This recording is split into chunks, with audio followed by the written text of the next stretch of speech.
Jack, why do you insist on doing this dumb internet shit on TV? I look and see, it's not just me. This place is a fucking joke, man. You're a clown, I quit. So many of us have stood where I stand. We are the young, so raise your hand. So many of us have stood where I stand. We are the young, so raise your hand. They call us problem child. We spend our lives on trial. We walk an endless mile. We are the youth gone wild. We stand and we won't fall. We're one and one for all. The writing's on the wall. We are the youth gone wild. No. It doesn't make logical sense, but it makes. Well, yes, of course. But it makes wrestling booking sense. Of course, this makes no sense. Of course, okay, it makes no sense. However, in pro wrestling booking, which often makes no sense, you would do that. It's about making money. It's not about anything else. Wrestling's always been about making money first and foremost. That's it. Yes, I look and see, it's not just me. Last weekend was the greatest weekend in AEW history. This is the greatest week. I look and see, it's not just me. Security, my safety, my life was in danger at a wrestling show. So many of us have stood where I stand. We are the young, so raise your hand. So many of us have stood where I stand. We are the young, so raise your hand. They call us problem child. We spend our lives on trial. We walk an endless mile. We are the youth gone wild. We stand and we won't fall. We're one and one for all. The writing's on the wall. We are the youth gone wild. They call us problem child. We spend our lives on trial. We walk an endless mile. We are the youth gone wild. We stand and we won't fall. We're one and one for all. The writing's on the wall. We are the youth gone wild. Wild. Yeah! If you're familiar with how we do things often here on these Wednesdays, it's a lot like one of my favorite movies, Time Cop. What? Fuck you. Fuck you. Yeah! Damn it! Yeah!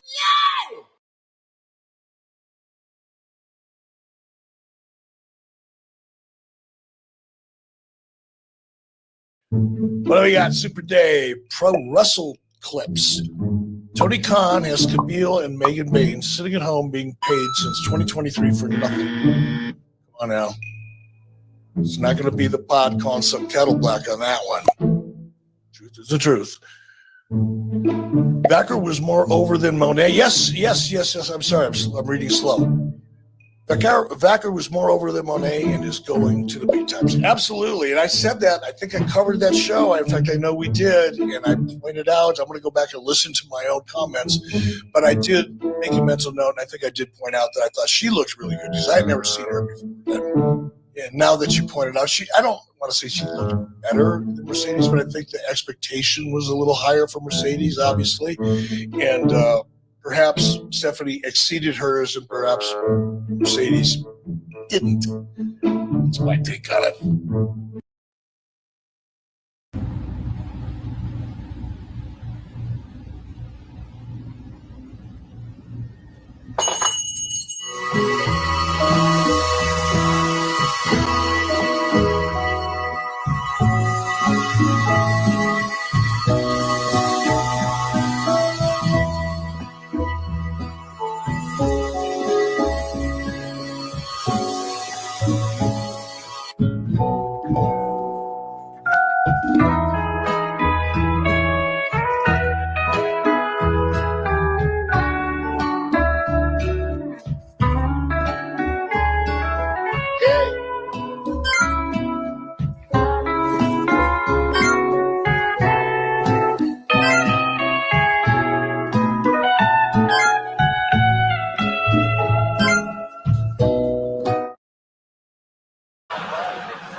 And now to the man of the hour.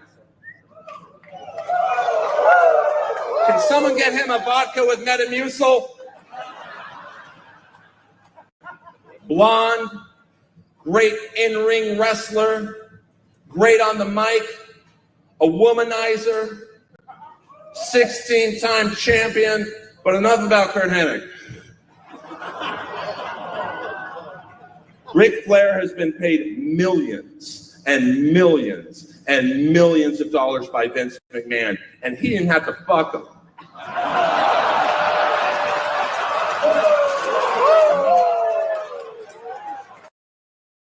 Well, folks, it's been a night to remember, but right now we are out of time. I'm Nick Diamond. I'm Stone Cold Steve Austin. And I'm Johnny Gomez. On behalf of all of us here at Celebrity Deathmatch, good fight, good night. By Pro Wrestling Clips. Flutes are civil. Conan broke the internet with his Vikingo contract news, though. Everyone's saying he's going to WWE.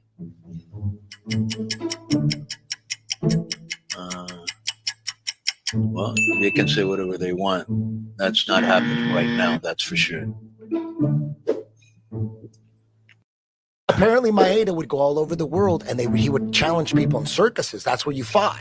Dude, he was having MMA fights all over the world. He was famous. This is what Jean-Jacques told me. I think Kano was his master. Apparently, something like they didn't want him to take these fights in these circuses and stuff anymore. So he took a fight in Mexico, and he wore a mask so he wouldn't get busted. And he was the one who started the mask wearing in pro wrestling. Maeda started it. Was it what they call it? That's what Jean-Jacques told me. Libre?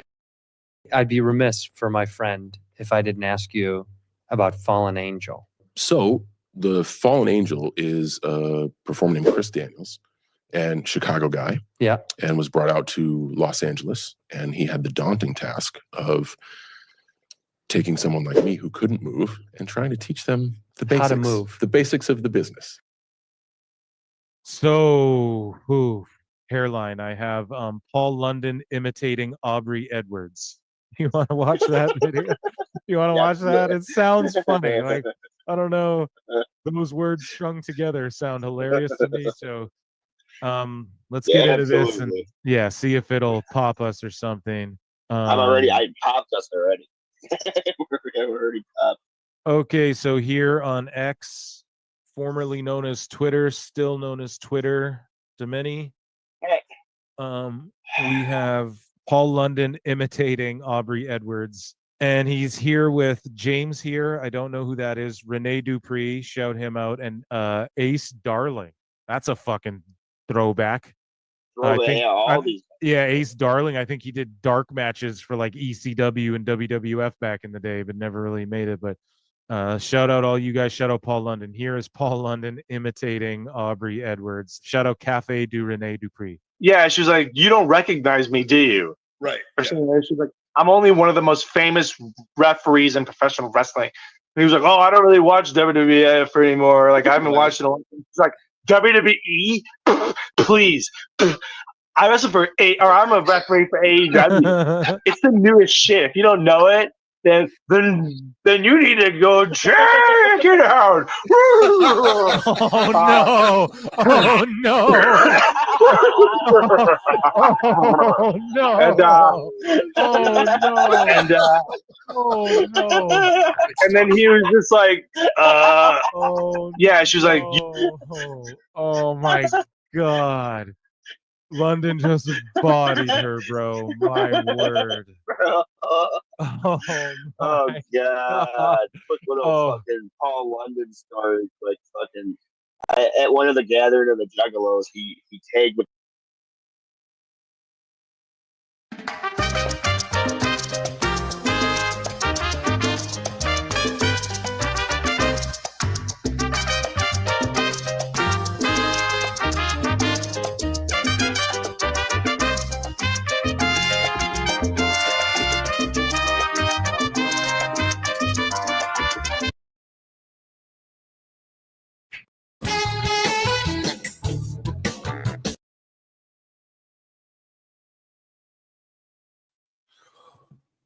Hola, senorita y senor.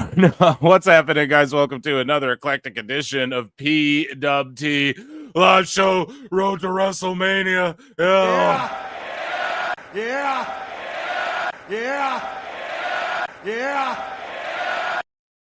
Don't touch that dial. I did have the loop button pressed. We're freaking out today. Okay, it's WrestleMania week. Last week, I was like, it feels weird because it was an off week. You know? You're like, damn, Mania should have already happened. But then, like, you catch that wave. You're, like, seeing the news. Triple H is making the podcast rounds. It's Mania week here at PWT, and I'm so excited for realistically the next, 7 or 8 days, right? Because the Raw after Mania counts as well as part of the whole damn thing. And I'm going to review and talk about everything, all of these events, all of these things that happen. I don't know how or when it's going to happen, in what form, but, you know, leading up to and around Mania, you're going to get my coverage of all this stuff. The Hall of Fame. What? Raw. What? SmackDown. What? Right? And we're going to go hard in the paint. It's Monday. Hope you all are taking care. I know I'm coming in hot. A messy intro to say the least, but I'm excited, folks. And we have Raw on the horizon here in like 45 minutes, I believe, if my math is correct. And we have some WWE news to get to. We're going to talk about AEW. Of course, AEW stuff overlaps.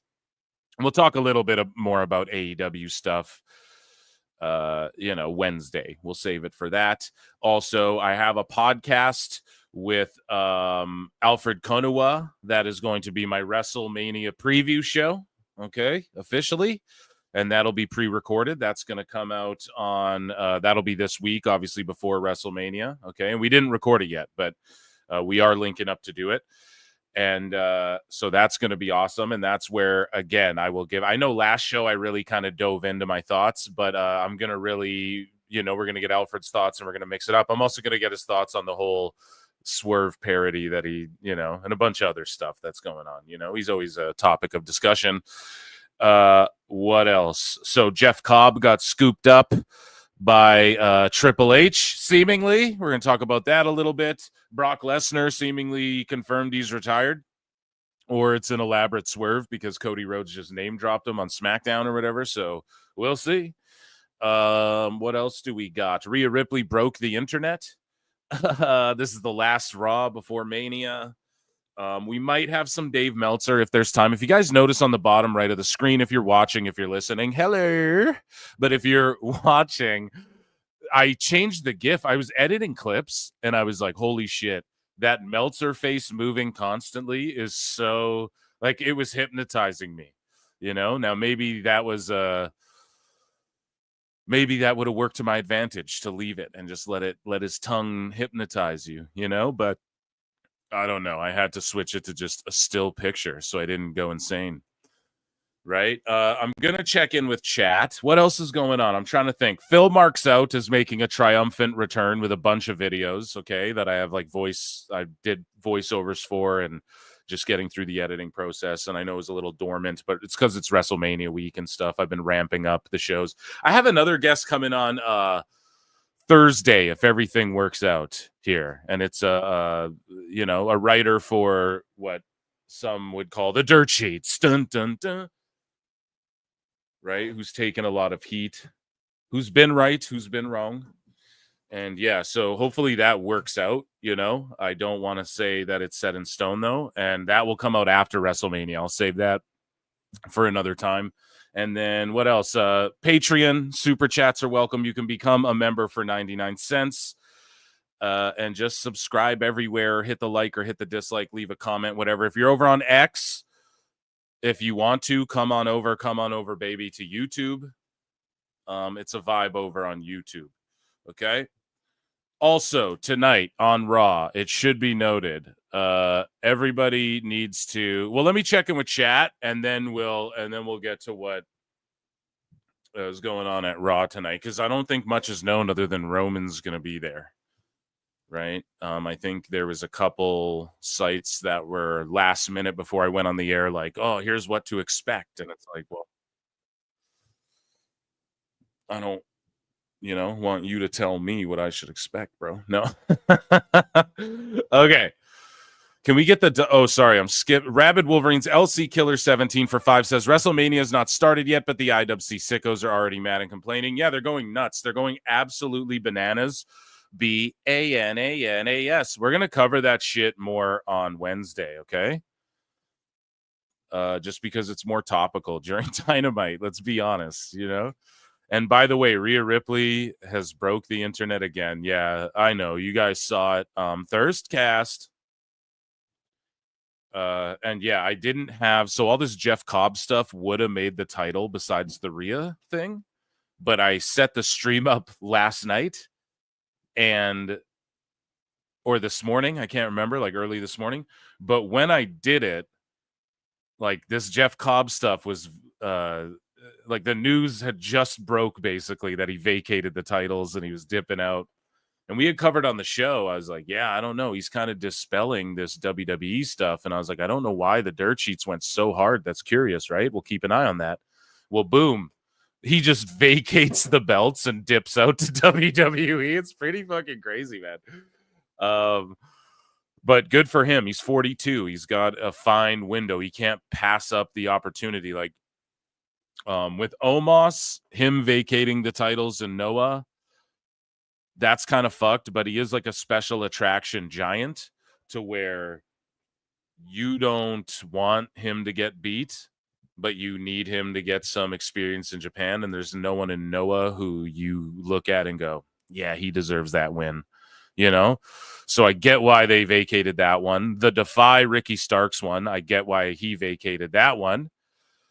And your boy Phil was standing up for him hard when people were going at Ricky for vacating that Defy championship. And it's like, look, bro,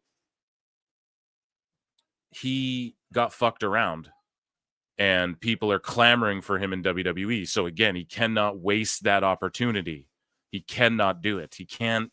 And nobody bitched at Kenta for doing the same thing when he dipped out to Noah and dropped the belt to Ricky. Now, provided he dropped it the right way, but then Ricky vacated it and they only had Ricky come get it because Kenta had to dip out. And then Ricky fucking was like, I'm not missing this opportunity again. I'm so sorry. And then that's the same with Jeff Cobb. He gets the call and then they're like, oh, we'll give you the tag titles to try and keep you around or whatever. And he's like, I don't give a shit. I gotta go. It's 40. I'm 42 years old. Okay. I gotta go to WWE. And it's not a big deal because they're going to be working with New Japan. Meltzer's like, oh, maybe it was The Rock, a grand conspiracy. They could be related. I think they're two separate things. I just think that WWE are after all the international guys and they need to beef up the heel side of things. And especially when you have guys like Punk who are sort of tweeners, but at the same time, he leans more babyface. And even a Seth, like let's say Seth does turn heel on like Punk or Roman or something, quote unquote turn heel at Mania. Are people not going to sing a song? There's going to be like half the arena is going to agree with whatever the fuck he's doing. So yeah, I just think that pardon me, I just got distracted for a second here. I'm just checking out Netflix. So yeah, I think that whatever the fuck I was babbling about, yeah, broke the internet. I don't know why I kept that super chat up there for so long, but you got me off on a good tangent there. But if Seth Rollins does turn, yeah, it's like half the crowd will cheer him, okay? So it's just a matter of like, you have these tweeners, you need to beef up your heel side. Jeff Cobb could play a good heel. He can job for some of these guys and make some people credible. He could challenge for the World Heavyweight title tomorrow. You believe it. At the same time, you know they're not just going to shoehorn him in like that, but you believe him with his credentials and his background and all that shit, but then he can do the job. He could win a U.S. title. He could win an IC title. They need people for Cody Rhodes to fight. Cody Rhodes is a New Japan guy. You have that's all I'm saying, right? Well, he's a little bit of a New Japan guy. Like the Bullet Club thing is New Japan, just no matter what, it has its tie there. You know what I mean? And Cobb's like a Ring of Honor guy. He's been to AEW a few times, you know. And Dave Meltzer's like, oh, well, he could have went there, so seemingly picked WWE, even though he could have went to AEW.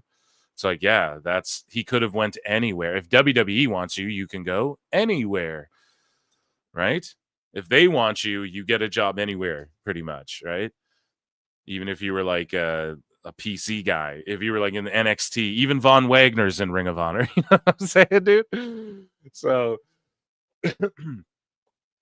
Carolina Cruz, I believe her name is, shout her out, has done spots in TNA and AEW, and she's a fucking WWE next gen, like before the LFG show that was popular on that Roku show nobody watched, right? She was on that shit, and she's even sought after a year later or whatever. So anyways, yeah, let me check in with chat here. Jeff Cobb and Bronson Reed, the new natural disasters. I don't know about that. See, I think Cobb is Filipino or something, right? Am I wrong about that? So I know people want to make him like bloodline or bloodline adjacent. I would be cool with like Hikuleo and Bronson Reed coming back together, or like Bronson Reed returning and then having to choose sides between Solo and Jacob or something like that, you know? Because Jacob and the Tongans is a really good fit, like historically and just the dynamic. But Solo and Tama are really good as well. Like Tama's just good, you know?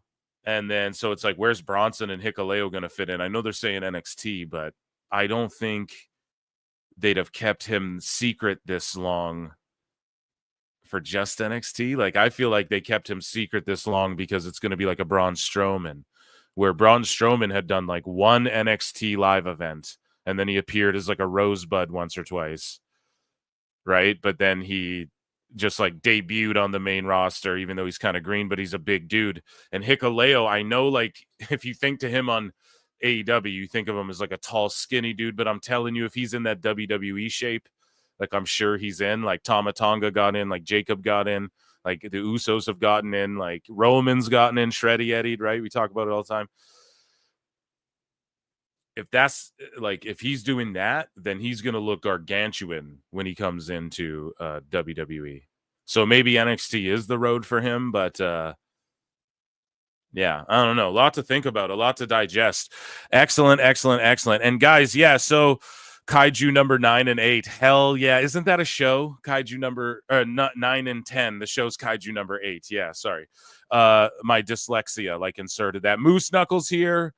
Cobb and Reed. Yeah, it would just be awesome. Just like you're a Kaiju team. Exactly. But some people are like, he should be in the bloodline. And I'm like, I don't think you have his ethnicity correct. I'd have to research it again. I am no chat jobber, people. What's up, Emperor Kenbot? D's here. Everybody's here. Okay, let's get into some Raw stuff. Let's get into some WWE stuff because we got like half of an hour. So what is Roman going to do? I guess we'll fantasy Phil Marks bookmarks it. Here we go. I don't know. He's going to cut a promo. They're all going to brawl. I don't know. They're all going to brawl. We heard from Punk. We heard from Seth. Maybe it's like we hear from Roman now to sort of sum it all up. And maybe they all brawl. They all get physical, because John Cena and Cody Rhodes won't. No, I think they get really physical on the SmackDown before Mania. And I'm not talking like hitting moves on each other, even though we were wrong. Like, you know, Cena hit a crossroads, or whoever said that. I think someone was on the show and was like, oh, they won't touch. But yeah, like Cena ate a crossroads. But maybe Cena, they just do like a quick blade job where Cody Rhodes like gets color or something and Cena just bloodies him up right before Mania. That could be cool. Or maybe they're not trying to hotshot all that shit because they just did that with Jimmy on Raw, but different brands, but everybody crosses over anyway. So I digress. I think this one we have to see some physicality between more than like Bianca and Rhea and Io. I think we need to see it between Seth and Punk and Roman again, and then Cody and Cena can throw down on SmackDown. And what else could, I don't know. I hope we see El Grande Americano. Chat, is there anything announced that I don't have pulled up? Like, this is all I could really find. I don't think it really matters too much here. It's the Raw before Mania. Who wants spoilers, right? Who wants to know? Who wants to know about me? So keep your eyes peeled for, here's like our guy, boots on the ground 626. Now, not on the hard cam side, not right behind commentary, but right next to like where Alicia Taylor's gonna be at and shit, basically. So expect to see Flutes in the chat on Netflix tonight. Dun. Julia Gulia, where are you at? We need the fucking boom boom from Netflix, right? I don't know if they can strike you for that sound. I think you can get away with it on YouTube. I don't know about Twitch, man. I met up with Plenty and Pixel Art last night or the night before. I don't know. My kitchen exploded, but we talked about Twitch, setting up the Twitch, and goddamn, everything was just not going well. So I'm going to stream on there more, but it's just going to be very amateurish, and I need mods. So people I can trust who understand Twitch, hit me up. Okay, but yeah, there's our POV tonight here, and we'll check back in with boots on the ground in a bit. Let's get into some breaking news. I'm gonna check in with chat again though, because I'm just curious. I asked you guys like a few questions, I feel like, and and if you're over on X, please come on over to YouTube where I can see you on chat better, or you can chat on X. I mean, we do see it, but yeah. Oh, George is in here talking about the likes. So what are we at here, guys? Yeah, on the Clips channel, I expect 100 likes on every goddamn live show. And I appreciate it. Let's talk some LFG a little bit because I watched that. We got some big stuff coming in the Discord. Oh, do we? Lincoln's over there running ball in the fucking Discord. Lincoln. Yeah, just get in the Discord, and then me and Lincoln are chopping it up about just a fun way to like do WrestleMania picks against your boy, because like we did the AEW pay-per-view, I went like 15-0 or whatever. So we'll see if we can do the same for WrestleMania. I make my picks famously. I might very last minute. Okay, so get in the Discord. The link's down there, and amazing.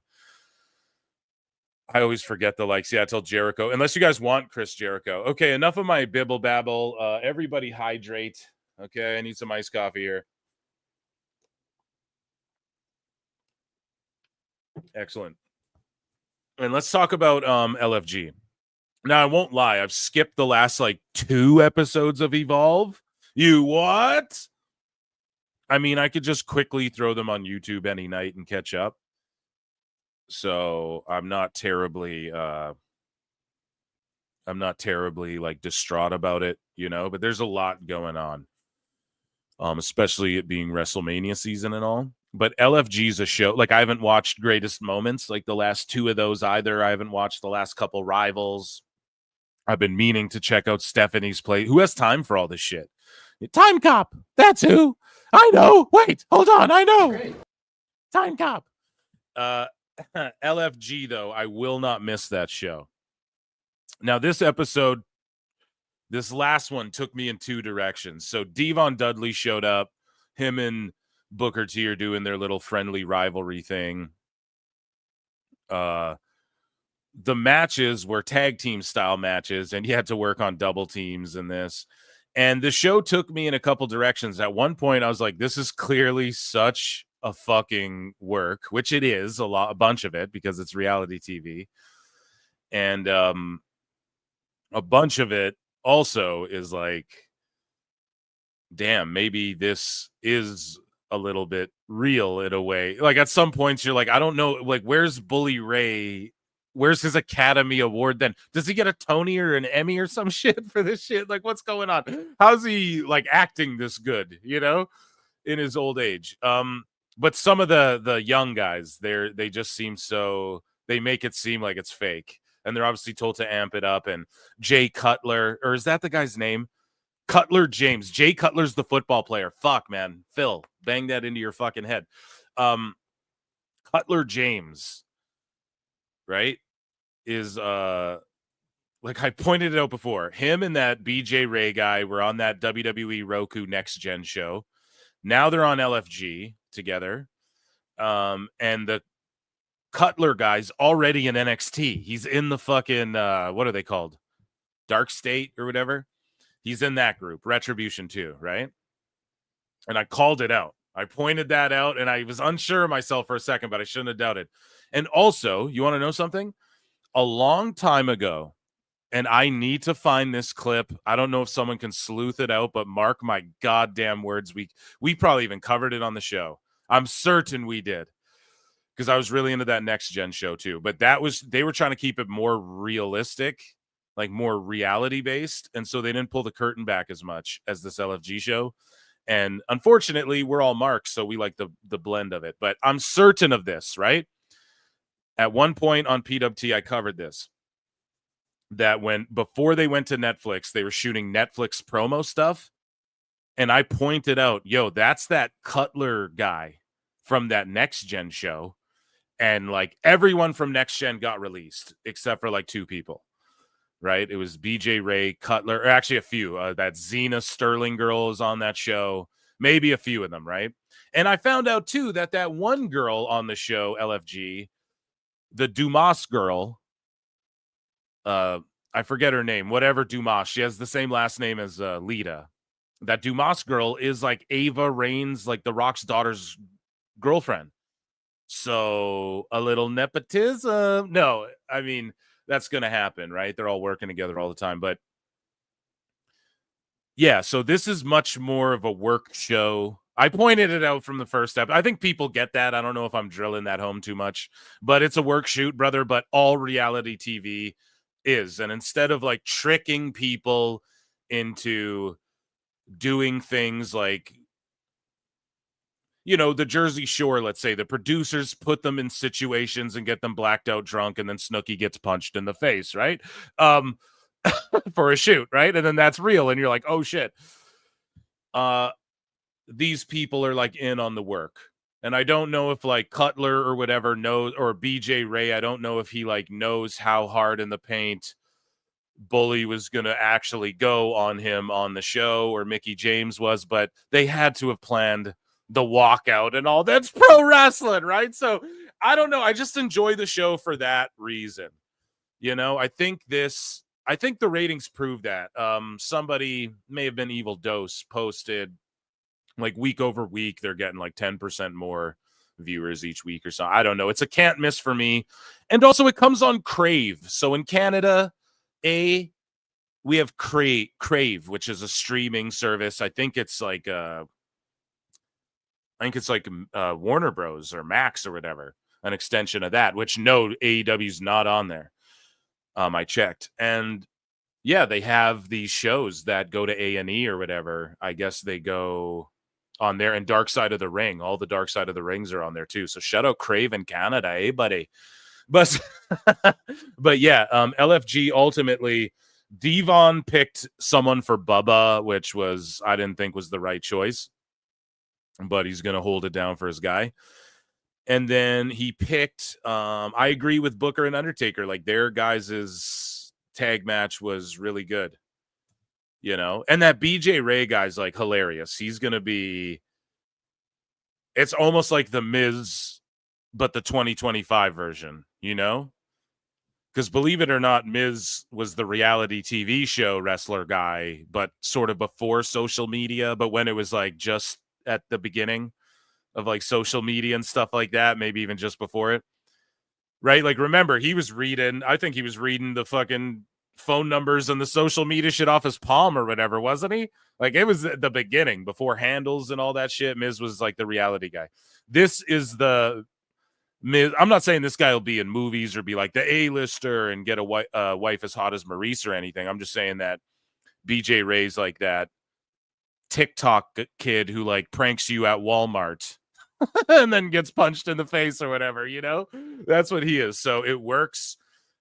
He's got tremendous potential, and I fucking love that show. So moving along, we have some news before Raw starts. Let me hit breaking news, shall we?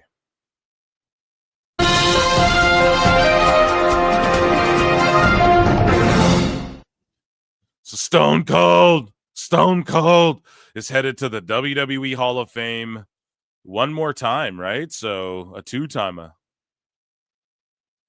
Let's check it out. Hey, what's up? It's Steve coming to you from the Broken Skull Ranch. I'm out here in the horse barn and I'm hanging out with Pancho. And Pancho is dead asleep, and I'm probably wishing that I would keep my voice down. So anyway, I'm just making this announcement that I'm really excited and honored to be going into the WWE Hall of Fame for my match with Bret the Hitman Hart at WrestleMania 13 all them years ago at the Rosemount Horizon. And it goes in as an immortal moment. So Bret and I will be there. I haven't seen Bret in many years. It'll be a hell of an honor to go into the Hall of Fame with him. He's a guy that meant so much to my career, and it just seems like we had chemistry from the first time we ever locked up. And WrestleMania 13 was certainly. You guys want my fantasy mark booking? We get a moment at this WrestleMania, or maybe this is overthinking it, but where like we have The Rock and Triple H and Stone Cold in the ring together, and they're all like staring at each other, and people are like, holy shit, or something like that, you know? Could you guys picture that, or is that too much? Because they're telling us they're going to blow us away with, you know, they said it at the Chamber and they did. So are they just like promising too much now? I don't know, but that would fucking pop me. Such a big match in my career. It helped put me on the map. So I'll be there live and in living color at the Fountain Blue, however you pronounce that hotel. And I'm also looking forward to seeing, you know, so many of the people that I wrestled with. We had such a stacked roster back in the Attitude Era. Have gone into the Hall of Fame, and now one of my favorite rivals and favorite guys to work with. And so many calamities and hijinks happened with Triple H and myself in the ring. And we all always had a blast working together. So they're finally putting him in, and I know they caught him off guard and surprised him. So it's about damn time that Triple H is going into the Hall of Fame. He's the headliner. It will be fun to watch him speak of his days in the squared circle, and he's doing great work now. But excited to go into the Hall of Fame with Paul, Triple H leading the charge. So it's going to be a good time, and I will see you live and in living color at the Fountain Blue Resort. Look in my eyes. What do you see? Right? Hotel, whatever the hell it is, but cult of meat with extra cheese. For Pancho, who I just woke up cutting this promo, I'm out. I love my cats. What? So John Cena was announced for WWE World, and it's sold out in 5 minutes. And it costs $367.82 USD to do a meet and greet with heel John Cena. And it sold out in 5 minutes. He's a rock star, baby.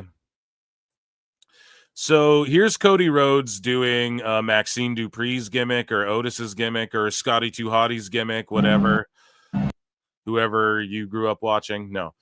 He's doing the worm at the end of SmackDown. And people, this triggered some people. They're like, do you think he took it too far? Is he just being playful? It's like, well, I don't know. Did he like do the worm while another guy did the worm and then they both flew out of it and clotheslined each other? Like, then that's silly, but he's not even in a match. He's just like in a tracksuit doing the fucking worm, having fun.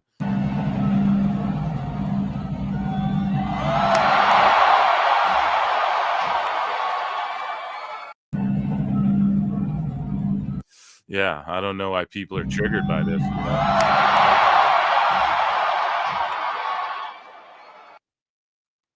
It's just a dude humping the ground. What's the problem? Here we go. So moving along.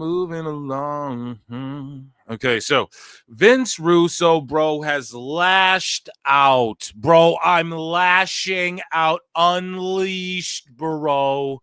I'm unleashing on these marks, bro. I'm castrating them. Like, bro, they're like cattle. They're like full-grown cow. I'm castrating them, bro.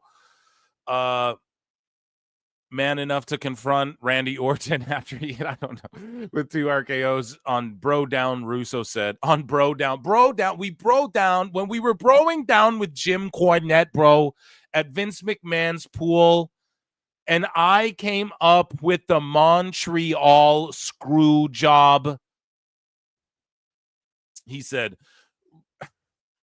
Randy Orton paid to hit him with the RKO, bro. He paid him twice. He paid him in advance.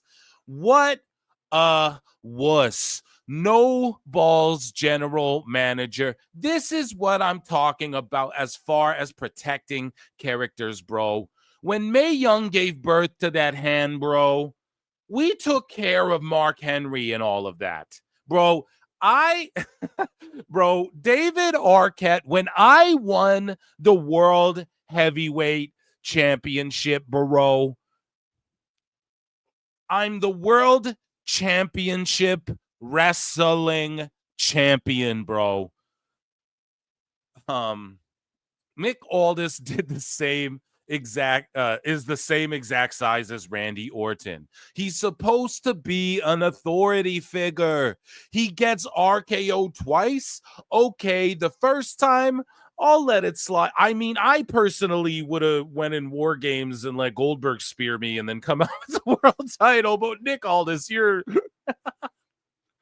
fucking Vince Russo, man. He's such a Melvin. You RKO me again. I'm going to let it slide. I'm sorry, bro. It makes Nick Aldis, the commissioner, look like an absolute pussy, bro. Oh, my God. I need something from Vince on the soundboard. He's so... Thank you, fuck you, bye, boom. He's just generationally, hilariously bad. Has bad takes for generations, you know? Here we go. That's just funny. It's like, yeah, come on, man. You're the last guy to talk about what authority figures should be doing on television or pay-per-view in the pro wrestling business, Vince Russo. I hope you know that. So Brock Lesnar has been runned up on a bunch of times by people. Okay? And asked, like, hey, when are you coming back? And he's like, maybe I'm thinking about it, and da-da-da-da-da. I actually know someone who ran up on him and asked him. And he's like, I'm just chilling. And so this guy says, he posts a picture with Brock, and he goes, did you ask him if he was going to come back to WWE? And he said, I did. He says he's not and that he's retired. Now, Brock went from being like, I don't really know, to now being runned up on and saying, nah, I'm fully retired. Meanwhile, Cody Rhodes name drops him on SmackDown. Now, that could either mean we're being uber swerved, or that could mean that it's just menial and nothing, and they're like, yeah, he's retired. So it's like, imagine you beat like Hulk Hogan or something, 20 years ago, and you're like, oh, I beat Hulkster or whatever. So yeah, and he's looking kind of like old, like not old, right? It's Brock. He's still super jacked, but he's looking frosty and just like frostier than normal. And I don't know, man. I hope he's doing well, and I hope he's taking care. You know what I mean? As far as, because, I don't know the whole Vince thing. Like, is he even roped up in that anymore? I have no clue where that's even at anymore. Like, what even happened, I thought he wasn't even like, I thought he was all like, that was all dismissed or whatever, like he didn't know, or was that just WWE? I'm unsure. I'd have to ask someone smarter than me, like Dose or something, who knows more of the legality of everything. But yeah, I don't know if we'll ever see Brock again. Now, am I disappointed? I got to be honest. No, I think the way he went out, let's say if that was on his own terms, it's like, what a more perfect way to go out, by putting Cody Rhodes over, the new face of the company, and then like Brock, the most legit guy, just bowing out. Really think about it. Kind of storybook, man. And especially that feud. And then the way he like at the end was like, no, I'm going to for shoot, like give this guy respect and give him like an unplanned moment, where I fucking raise his arm, or like I bring him in, and because Cody Rhodes is like, I didn't know that was going to happen. And when you watch the video, I don't know. To me, it looks like Cody Rhodes looked like he looked scared for a second, like Brock is going to beat the shit out of him or something. But I don't know, man. Either way, if this is the end for Brock, round of applause for his career. Outside of the ring shit, I mean, whatever. Right? MMA fans do this too. They're like, oh, he was on fucking steroids. He popped. And it's like, yeah, everyone in UFC was on steroids then. Bro, everyone was on steroids then. Fucking everyone says John Jones is the great. He's on steroids now, probably still, you know? So it's just like, you know, people found a way to shit on him in MMA. If the Vince stuff is true, I don't know. I thought Brock was sort of like vindicate. Like, yeah, Vince texted him as who she alleged, but it's like, she alleged he was talking to all these fucking people, no, and just talking shit. It was Vince talking shit to people and everybody not trying to lose their jobs. It's incredibly unfortunate, right? But that's a way where even, and I'm not trying to pull this card, but it's like, you know, guys can be put in situations too where like they have kids and they're like, fuck, man, this other dude's crazy. That's fucked, you know, it reflects poorly. And I don't know what people expect, like everyone to just blow up and you know, they got Vince out the way they could, the legal way, and by voting him out and doing everything they could on paper to make sure he couldn't like weasel his way back in. We should be happy, but that should speak volumes, you know? And yeah, I don't know. Someone would have to update me. Maybe we'll do a Janelle Grant update episode. No, maybe if a headline drops, but I just thought that was all sort of like a dead story. But anyways, here's Kyrie saying, 3 months ago, she says, I tore a ligament in my thumb and I couldn't even open a bottle cap. Crazy. Now I fully regained my grip strength and I'm even stronger than before. I'm truly grateful from the bottom of my heart to Dr. Hirsch, who performed my surgery. He was such a kind and wonderful doctor. I wish I had taken a photo with him to remember that moment. Yeah, no doubt. No doubt. Don't feel bad about that, Kyrie, you know? Let me see here, though. Here's a video of her doing chin-ups and the G-Rod. All my videos are getting striked from fucking music and stuff, so we're no. I should have said it before. But yeah, she's, one of my predictions was and is don't put money on this because only 3 months ago, I mean, damn, you don't want to hurt your hand, but I mean, WrestleMania, maybe Kyrie makes a comeback as well, or maybe the Raw after Mania, she makes a comeback. Maybe Asuka too. Like, where's Asuka at in her hurtness, you know? Because I would love to see a story play out between like Kyrie and Io and Asuka and Dakota, maybe, and maybe a breakup at some point or something like that. But yeah, I like this song. I should have said it before. Trying to hide it, fake it. I can't pretend anymore. Okay, so moving along. According to PW Insider, the count-out finish between Chelsea Green and Zelina Vega wasn't planned. The referee called it as a shoot when he got to 10, and Green hadn't returned to the ring. See, now, when I first watched this, it did look a little clunky, but I thought that that's all it was for me. But, yeah, shout them out. They recovered well. Chelsea sold it well, and good on the ref calling it a shoot. That's what the fuck you do. Count out. The title doesn't change. Now Zelina can go, I get it. Everyone's like, push Zelina. She go, all right, at the fucking Backlash or at the Raw after Mania, or SmackDown or whatever, I want a fucking title shot. Boom. They just worked a shoot storyline there kind of by mistake. So that's all good. Nobody got hurt, right?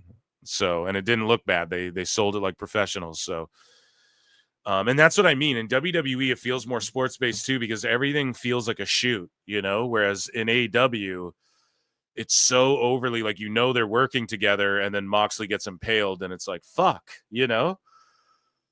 So, and you know, they're working together in WWE too, but just the physicality of a lot of these guys, we're in a different era now where people are like pile driving motherfuckers. And I'm not saying they're taking it overboard, but we're seeing like people get pile driven. We're seeing people, well, we've seen it for a little while with like Sheamus and, you know, Drew and Gunther, and thank God for them because they sort of brought that back a little bit. And I'm not saying people need to go out there and concuss each other and beat the shit out of each other in pro wrestling. Like I'm the last guy who needs to even see that, you know, although when you see it now and again, that's why it's so refreshing when you get a Gunther, because he really chops the fuck out of a guy and you're like, wow, he's special because of that, you know. But anyways, I don't need to explain that whole thing, that whole aspect of it. You guys get that. But yeah, just the physicality, you know, the brawling brutes, and it's getting more, the matches are more like struggles and contests, you know. Someone said that, like, Will Ospreay, yeah, I covered it on the show. He's like, AEW's more sports based, and I'm like, nah, dude, no. Like, show someone WWE, then show someone NFL, and then AEW or whatever, and ask what's more similar. If they had to pick between two of the three, you know, like presentation wise and shit. Speaking of the brawling brutes, though, Ridge Holland is getting hated on by sickos, man. This guy's like, genuinely fuck Ridge Holland. They should have released him when he injured Big E. And that should have been it. Get that walking workplace accident out of WWE and out of sports entertainment. And then Andre Chase, this guy here says, Andre Chase is a Timu Sad Corman. Thea Hale hasn't been on TV. Duke Hudson was released. Riley Osborne was moved to Evolve. Ooh, suit you, sir. It's not a very nice comment, is it? You're thinking about me, though. I'm in your head, though. Living rent-free, though. Oh, and one more thing. You're a virgin. Say that, lad. That's how you fucking heal on social media. That's how you heal on social media right there. As I get Netflix on. WWE fans are the smartest fans. So George Capture brought this to the show a while back. Okay? And allegedly. No, according to this research, the remote IQ tests. Now, here's the thing. IQ tests are fucking, like, a lot of them are like these internet IQ tests. Is that what this is? I'm not shitting on this at all, right? Like, I think I'm intelligent. No, I'm a dumb fuck. But we, you know, we as wrestling fans, we do have to think about the sports element and the statistics and all that, especially in the age of the internet. But at the same time, we have to factor in like story elements, remember plot points, remember characters. Whereas in hockey or football or something, like that's a shoot, not so much. I'm surprised MMA fans weren't, unless they just didn't rank. Because MMA fans as well, like a lot of times, you know, you have to remember, well, you don't have to, but you know, a promotion will put together a fight and you're like, well, these two guys fought in the regional circuit, but this guy was 5 fights deep and this guy made his debut and it, you know, like, you know, it serves you to know that type of information as well, or it adds context or like a little bit of beef to the situation or whatever, you know, you can tap into like, oh, they had a rivalry back in Bellator or whatever the fuck, right? But either way, baseball fans had 101.30 IQ. NFL fans had 105.90. Basketball had 110.70. Ice hockey had 112.30 IQs, and wrestling had 112.6 IQs. That's awesome, I guess. But psychologists administering the test have therefore suggested that watching wrestling and keeping up with the characters, storylines, and wrestling moves can increase intelligence in some capacity. Verbal, mathematics, logic, and visual, and has confirmed that the very smartest sports fans are those. And here's the thing. Wrestling fans are more closely connected to like comic book fans, I'd say. Like the people who watch wrestling and also like football are like the, for instance, are like the, who are like hardcore wrestling fans, I would say, are the rare subsection of football fans that are like diehard comic fans, a lot of them too, and stuff like that, you know? But there is the casual overlap. But you know what I mean? If we're just circling out like those folk, like there's a lot of nerds who like wrestling. It's real life comic books come to life. That's a way that it's been explained to me, and I've explained it to people in the past, you know? So I could see that too, like just if we're talking like, oh, your classical geek nerd guy who's like good at calculus and good at all of that sort of, maybe sure there's more of them who keep up with wrestling than let's say hockey, where you can literally just drop your mitts and start fighting. But you know, I could fucking see that if I'm trying to rationalize this test. But again, I'm not like, where did this come from? You know, I'd love to know. And I'm not shitting on wrestling fans at all. I'll believe it. I'll take this as a dub-dubby, you know, for us. But yeah, shout out wrestling fans. We're fucking super intelligent buds. You know? I don't know. Let me check on the chat. Sorry, I didn't mean to. I don't know if these are coming up or what. Yeah, my StreamYard's acting funky here, doggies. Let me see. Miss October 30, just stopping by. I did a 3-mile walk this morning. Good for you. And just got off a work meeting. I will be missing live show and Raw. Love you guys. Yeah, love you too. Make sure you take care of yourself and stay active and drink lots of water and shit. Yeah, my super chats. I'm so sorry. MBDBDBF. Cena photo is $376. Just paying for my photo with George. Fair enough. Yeah, this didn't come up in my super chat area, bruv. I don't know what's going on here with StreamYard today. It might be acting a little funky, which wouldn't be the first time. We have over 300 people watching. Yeah, see, like I'm clicking on some of these and they're not popping up either. Unfortunate. Yeah, sorry guys if there's a bit of glitching, but I will do my best to see those. I'll check in with chat for a second here too. Wait a minute. Do we have 100 likes yet?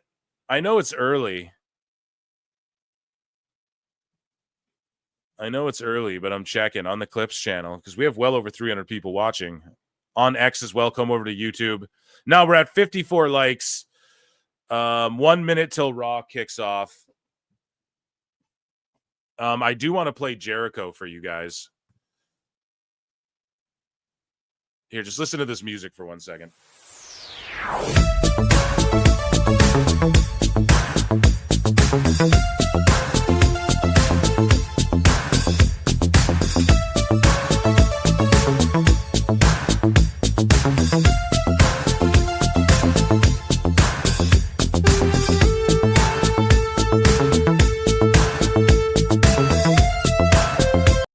Sorry, I'm here. Raw's kicking up. Sorry. Someone just came to the house. I'm like, oh, shit, I have to check the door quickly. It's all good. Just a neighbor.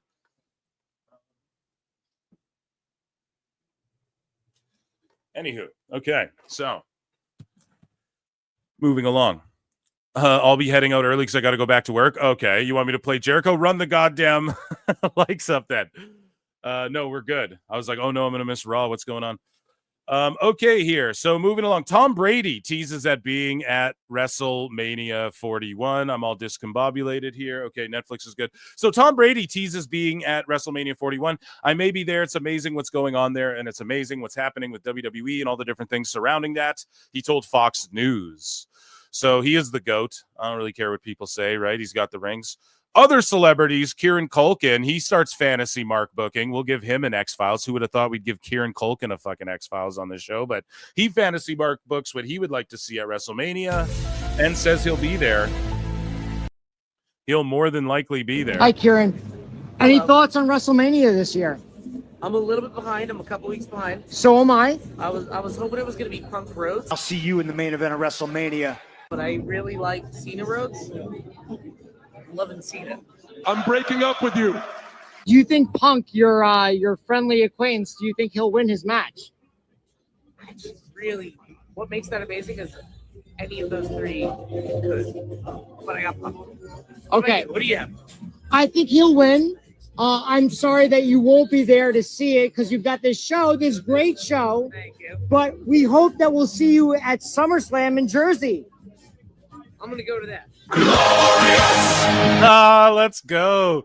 Confirms he'll be there. So Rhea Ripley broke the internet as Raw gets on the air, and I'm just going to leave that there and play this music again. No. But can we get a yeet for Jey Uso and Rhea Ripley, ladies and gentlemen? Breaking the internet. Okay. We'll just leave that there as Penta comes in. Doing his little thirst walk, and there's Rhea Ripley. Ladies and gentlemen, round of applause for Rhea Ripley, ladies and gentlemen. That's the segment. That's the segment right there. Amazing stuff. AJ Styles and The Undertaker's meme is featured in the movie Drop.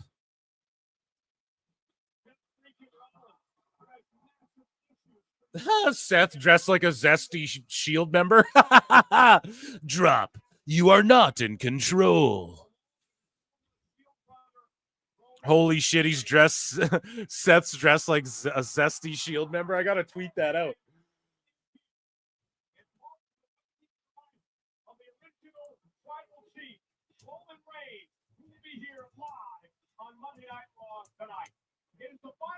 Like a zesty.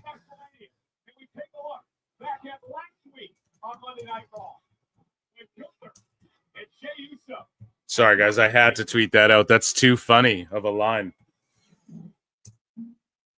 Okay, and I'll post that we're live too.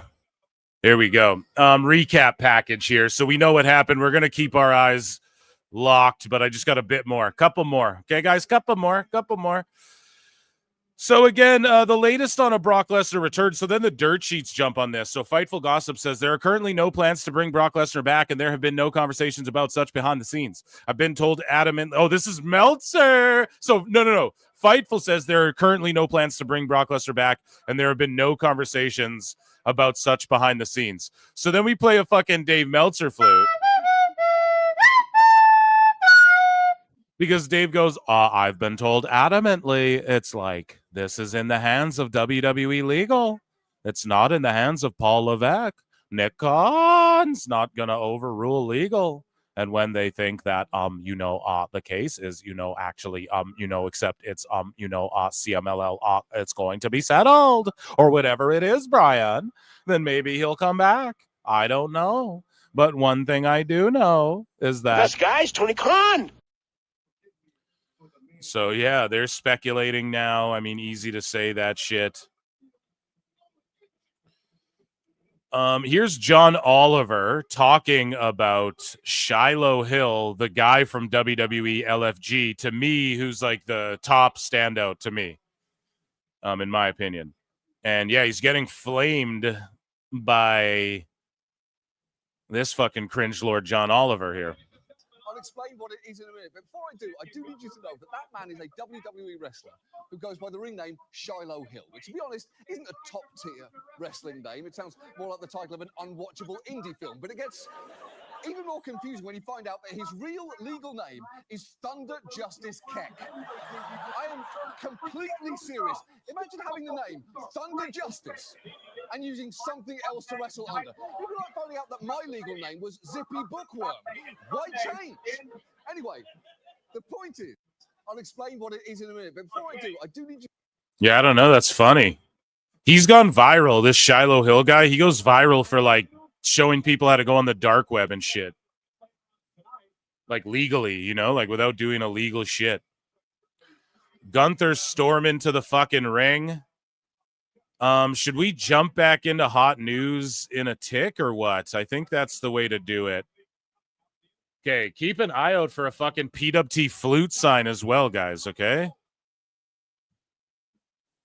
We'll get back to news. I got more. I got some more juice here. Very WWE-oriented show. Keep a lookout for a PWT sign that's like back and to the left. Back and to the left. No. Like to the right, actually. If you're a wrestler walking down the ramp, then it's to the right,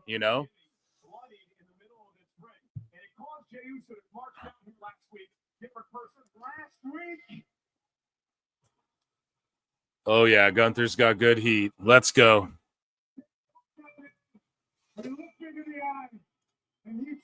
After this segment, if there's not 100 likes, we're going to run Jericho. Last week, Jay came down here. Yeah, the El Grande Americano sign. Huge heat. Yeah, I'm cranking this up. Fuck it. WWE's been going hard on me lately. But it's Mania season, brother.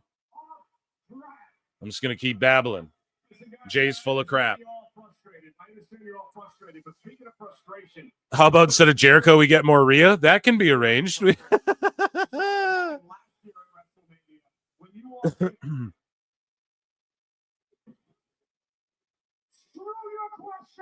Screw your question. Dude, they're yeeting all over the place, and everybody's talking all this shit.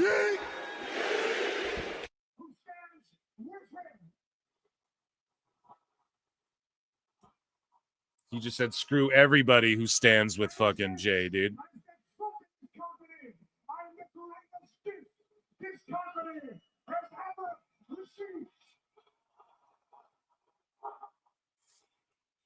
Damn.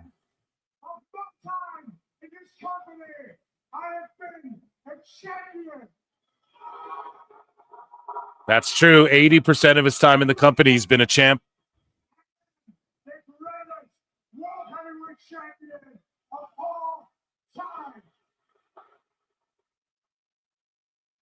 Put Rhea pick in the corner. Jesus Christ. You thirsticles. You like somebody like Jey Uso, ruin that for me.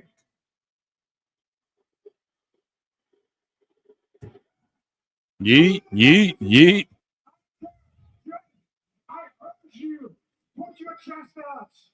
Walk into WrestleMania with more confidence than you ever had. There you go, you thirsticles.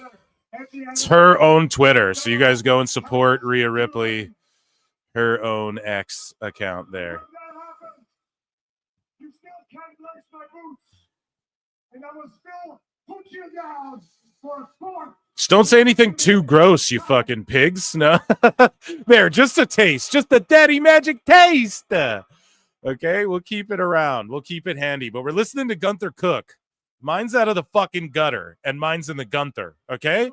You sick freaks? You wackos? No. I knew it wouldn't fail, right? Bringing it to the show. It's a low-hanging fruit, but I mean, goddamn, there was no news until the Jeff Cobb stuff, I assure you, okay?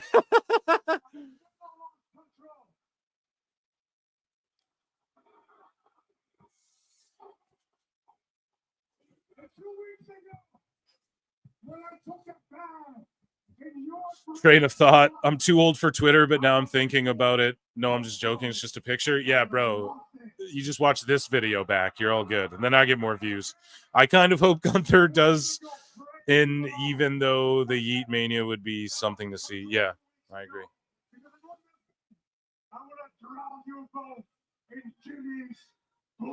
Damn, Gunther's cooking right now. He's like, I'd have drowned you both. Yeah, we're not even close. I know, George. I know, buddy. Just get ready for it. How much I enjoyed it. To beat the living hell out of Jey Uso. He said, I called my mama and told her I love beating the hell. Here's the thing, on Monday shows, though, we only get there's only 100 and some typically watching on the YouTube, like the Clips channel that I want 100 likes on. So that means 100% of people watching there needs to, because a bunch are on X, right? Because we have 270 to 300 is the fluctuation over the last 30 minutes, I'd say. 310 I saw topping out. We're at 270 right now. So, but yeah, here we go. That fucking segment cooked. Air horns. He said he's never lost control, but boy, he did seem to flip a switch there in the middle of the ring for Mirage. We also now. I hate that the World Championship is not a headliner. I feel you a bit on that for real, especially because you want night one to end with everybody cheering, yeah, and then you want night two to end with everyone booing, or vice versa.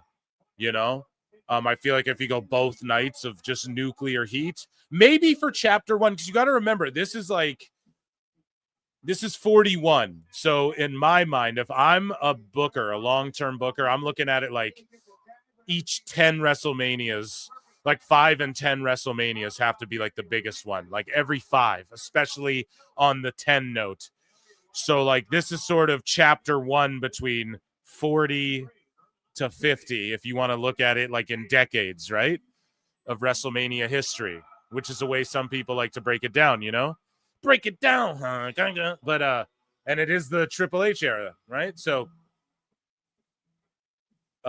maybe they just go nuclear heat and then they go, well, 42, we're gonna redeem a bunch of, who fucking knows, right? But to me, Jay to me, here's what the brilliant thing, okay? I'm going to give you guys something brilliant to chew on right here, okay? It makes the Jay Gunther match more intriguing that it's not the main event because we go, oh, they're either going to start the show with Yeta Mania or they're going to it's going to like co-main or like be in the middle somewhere, and then we don't know who's going to win. It makes you think like maybe Gunther does win that, and then we get like CM Punk's moment winning at Mania. Because here's the thing with Punk. Does he need to win his main event, or does he just need to main event Mania? You know? Who knows what his ambitions are? Like, does he need to win? God, Liv with like the nipple piercings on her fucking outfit. Do y'all see Liv's nipple piercings on her fit? Like, talk about breaking the fucking internet, guys. Jesus Christ. We're in commercial. I'll call the action. My word, though. Ryan. The fuck, man. Y'all see that shit? It ain't just me. Liv's been going hard lately, too, dude. Speaking of going hard, ayo, oh, I'm over here now. Yo, no. So I was babbling about something before. She's just dancing around, her and Raquel. They're holding up the belts. So I'll let you guys know what's going on here. And have y'all seen the schedule for WrestleMania? The Hall of Fame goes down at like 1 a.m. and shit after SmackDown. It's like, fuck all that. It's so stupid. I'm going to have to like watch it in funky order, but I'll review it all like Mania is going to be lit. And I'm going to like dump boatloads. Any little tidbit of news is coming out in my pod with Alfred. I have a pod with a dirt sheet writer that hopefully is fucking still comes through, which would be cool. I think you guys will like it. And as well this week. And then I have a cool show for post WrestleMania lined up as well with a couple cool cats. Where we're going to talk about WrestleMania Fallout, which is really sweet as well, that I haven't linked up with before. So that'll be hopefully fun for you guys. And yeah, so I'm going to just stuff every tidbit of news and every review I can. Like, I'm going to stuff and try and fucking clip it and get it out ASAP for you guys too, in clip form for those of you who like the clips. And I've been really on top of games. So like, I'm caught up on all my shows and shit. Like, because man, you guys don't know. Sometimes like I'll get like 5 shows banked up where I'm like, holy fuck, I got to clip like 5 shows this week. You know, it's like, holy shit. But I'm like right on top of things. So it's good. It's good. And Bailey and Lyra just made their entrance. That's why I'm talking. There's nothing going on. And Lyra's hair matches Bailey's tights. So after being rivals, they're just in a thrown together tag now. This is what Becky Lynch would have been doing, likely, if she didn't take off, but WrestleMania. Over 60,000 expected each night at Allegiant Stadium in Las Vegas. oh my God, chat. We need more Phil Husey. Did you check out me and Husey's roundtable where we talk about M. Night Shyamalan with Once Over Kaylee and Christian from Who Are These Broadcasts? And often featured on Who Are These Podcasts as well. Check that out, man. That's cool. I'm doing more stuff like that with Husey. I actually got a message from Husey. I don't know. He didn't tell me not to tell anybody, but I don't want to I don't like blowing up like what I have coming up. But he sent me a fucking screen grab and he's like, expect a DM soon. And yeah, I'm going to be linking up with on the wrestling front, hopefully some really cool people coming up. You know, I'm sure you can figure things out on your own, but if you go back, he said on the show, there'd be a link up that's going, I think is actually going down like sooner than later. So hopefully after WrestleMania, I'm so overloaded this week and like right now. So hopefully after WrestleMania, but yeah, I'm fucking pumped. And there's lots more of me and Husey. Like, that's my guy, legit. And that guy has done, again, somebody who, like, behind the scenes without fucking ever, you don't like need to ask or say anything. Like, he just does tremendous things to to help me, you know, and we're buds. So that's my fucking guy. And yes, trust me, I'm hounding him about him and I having like content, maybe like weekly, even hopefully, you know, allegedly. Yeah. So shout him out, you know. And now we're getting a promo of the Allegedly. Bianca stuff, or a vignette rather. So let's get into some more WWE news because I have a lot to get to. Here we go. Triple H made some pod appearances. Yeah, see, there's a lot of WWE news actually. So Stephanie Vacquer, this person here, the S Bubs, go and follow them. They say listening to the Stephanie Vacquer interview, and this person here translates it. And she says she talks about how AEW called her when she was already in Toronto to talk to WWE, saying that they knew, Tony Khan knew she was there and told her not to sign with WWE.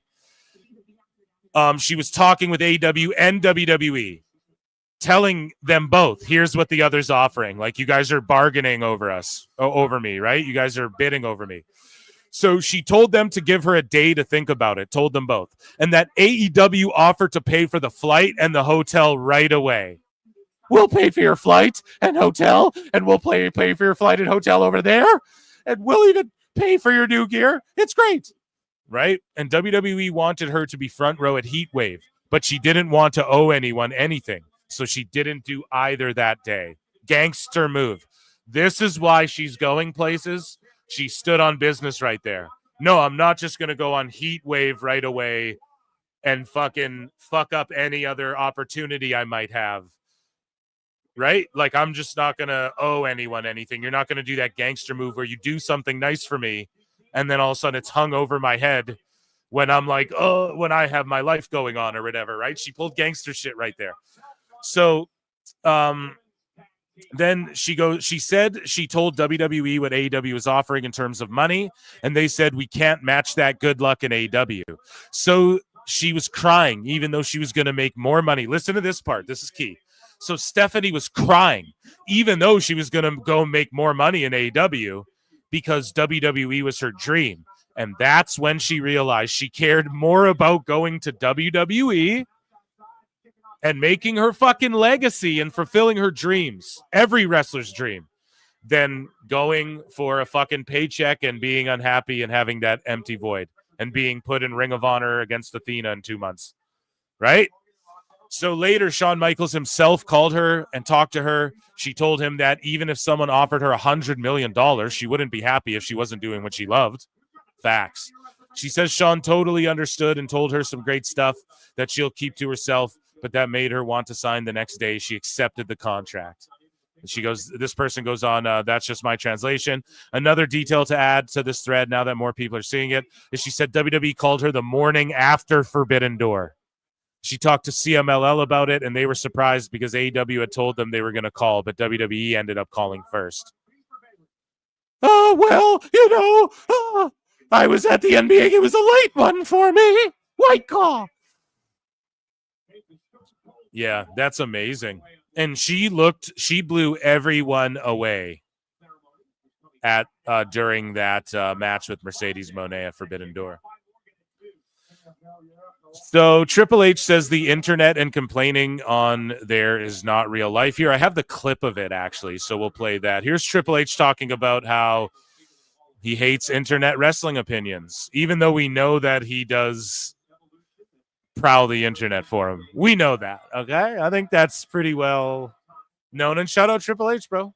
The internet's not real life, right? And the bitching and the fucking But no, I know what he means about like the fickleness, though, like, and just being so dramatic. And he's right; it's not real life. It isn't. As far as like what people say is not how they conduct themselves or anything, you know. So I get what people mean when they say that, but at the same time, we know he does like looking at opinions from the fucking net, dude. The internet's not real life, right? And the bitching and the fucking complaining that is on there is not real life. Like you could read the internet and it'll sound like this thing is dead. It's not, like, and I'll use Cody as the example. Cody's already jumped the shark. He's dead as a baby face. He's like, Yeah, I saw Raj Geary saying like, "Oh, do you guys think Cody Rhodes will get booed at Mania and Cena gets cheered like a Hogan Rock thing?" I could see it being 50-50 like that, yeah. But overall, I think Cena's got tremendous heat, and I think people at Mania know. They understand the assignment, we got to boo the shit out of fucking John Cena, but maybe not. We'll see. That's an interesting question, really? Because I don't know. I'm in an arena with 10,000, 15,000 people every night going ape shit for me, selling the most merchandise. He's like, yeah, like, but sure, whatever you want to say on the internet. Right, that's the internet. Yeah. Here we go. So Randy Orton has set Kevin Owens up with a second opinion from a surgeon he worked with previously. At this stage, his advice for Owens is to make the best decision for himself and his family and to reach out if he needs to talk. This is not a word. Dummy. Yeah. Orton all but confirmed it there. There's no way they just... Unless it fucking is, dude. That would be insane. I hate to, like, keep that alive, but I'm just putting over, like, no, if Kevin did do that, it would be brilliant, but I really hope he's okay in the long run, Triple H talks about almost walking out of WWE in 96, which I'm not going to call him a liar, but I don't know about all that. The only one time I ever went to him and bitched in all of it, and it was because he put me in a match with a guy that was almost impossible to work with, and then gave me like the worst referee that we had, and like the whole setup was bad, and it went really badly, and I came back and I went off, and it was like, hey, fuck it. If you're going to not allow me to have the chance to succeed, then fuck that. I'm out of here. Yeah. Like, you cannot give me that. You cannot put me in a position where I cannot fucking succeed or cannot win and can't even do my job. Right? Like, if you put me in that position, then I have no choice but to go, because I can't overcome that. What was it? I was working. Kick out at 2 by Bayley. This match is cooking. I'm watching it. They are into commercial. I mean, it's not the greatest match of all time, but they're doing the damn thing. TV opener here. And Liv sells her ass off. Bayley's just, amazing. And the commercial break now, Bayley's being grinded out in the ropes. They're just slowing the pace down for commercial. Was wrestling a guy that was just terrible. They wanted me to have this long match with him. They gave me the worst referee, which a referee can help you work around people's inabilities, because like how? I can talk to the referee. So if I need a guy to do something, he's not doing something right, I can't just always... Netflix glitched on me. India's watching now. 10 million people, Brian. Walk over there and tell him, like, fuck, right? Like, so you tell the referee. So I'm like, fucking tell him to stop doing that, and fucking, you know what I mean? Yeah. Like, and the referee can go over and tell him, he said, stop doing that, do this, right? And I have enough experience to where guys will listen, but I need that. Sometimes you need the help, especially on live TV. Yeah. Or even tape TV, you just need to have that help. Who is the guy? Ahmed Johnson, a guy named Ahmed. Oh, I remember him. Ahmed Johnson just buries Ahmed, dude. Come on. Oh, come on now. He's like injured people in the ring. That's not very fair. Ahmed Johnson did the Tiger Driver before it was cool and overused. That's not very fair. Right? He was hurting people, and he was just big, and just big steroid looking dude. Yeah, and you couldn't understand him, and he had an attitude problem, and just that's him. And it was just one of those things. And when I came back, I was pissed, and I went to Vince, and back then, like, Triple H wasn't, I don't even think he was like world champion back then or anything. 96, yeah, that was like before his run. So here Triple H speaks on CM Punk not liking a creative decision and how they both resolved the issue together instead of So Punk came up to me and said, you need to work with me, not the other way around. I am the game. We've had a couple of moments since his return. Like, there was one moment where to return, and they had told him something creatively, and they told me he does not like this. I was like, okay, I'll talk to him. Went and talked to him, and I was like, what's going on? I told him the creative, and he was like, that's good, whatever. And I was like, I know you don't like it. Everybody's told me. So, like, let's be open. He's, well, so then he complained about what it was. And I said, okay, let's go sit and talk about it, come up with something good.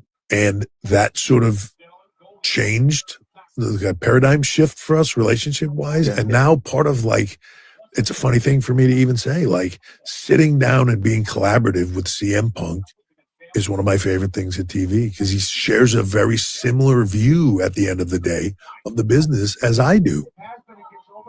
Fuck yeah, man. But he's a cancer. I mean, that is shitty that he didn't want to question booking. But again, he's like, no, I don't want to stir this shit up. And so Triple H opened that door. Punk said, walked right through it again. So again, instead of like kicking doors down, pun intended, right? And having to fight your way, pun intended, right? It's more like Triple H is opening the door. Punk says his piece. They go from there, right? So moving along. That's it for WWE news tonight, ladies and gentlemen. Let's lock in here.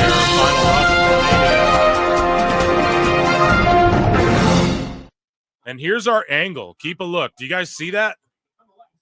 Look out for a flute or a Meltzer sign over there. That's our guy there, okay? We're going to keep that view.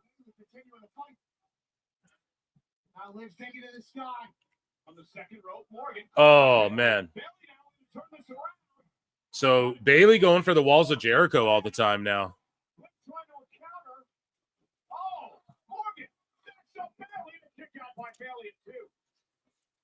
Let me see. Raquel has improved a lot. She really, really has. Yeah, that outfit on Raquel does not do her justice.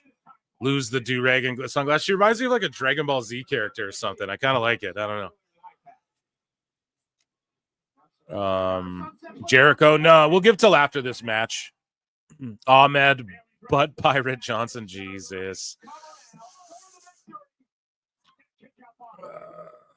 96 was the year Hunter spent a lot of time editing, eating shit sandwiches over the curtain call. Yeah, 96, he's supposed to win King of the Ring. Damn. And then he was still able to bitch about Ahmed Johnson, pal. Looking on here tonight in Sacramento, tremendous battle underway between Bailey and Liv Morgan. One-on-one tonight. Crowd has been electric from the get-go. Hell yeah, guy on the inside, yeah. We have our guy 262 over there. Let's go, Bailey. Let's go, Liv. Dueling chance here in Sacramento. And he uploaded like PWT Meltzer Fierce flute signs and shit on 2K25 as well to community creation. So go look those up and download those if you guys want in your fucking 2K games. I'll be twitching soon. I was doing all that with Plinian. He was so fucking helpful too. He's so knowledgeable. He's like, I don't really know anything, and he fucking just knows everything. But it's just me. I was like, oh fuck, I gotta start using OBS and stuff. Like I gotta learn a bunch of new things, pals. But like I'm gonna just start streaming on there, like, and just have some mods in the chat. But Twitch is just very strict about things. So I just need to make sure my mods are like real active while I'm live, you know? That's the key thing. So if you guys like Twitch and yeah, hit me up about if you think you can mod Twitch, my Twitch chat.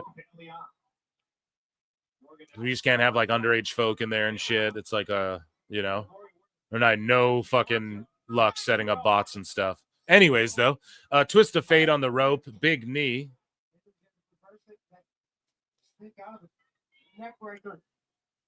Liv's starting to do her stuff. The crowd's dying a little bit. The catching stunner, that was dope, I guess. Oh, Bailey to belly. Raquel's going to get involved for sure, no? Her foot on the rope or something. Yeah, see? Oh, they botched the foot. It's so sloppy. They need to end this match. End this match. End this match.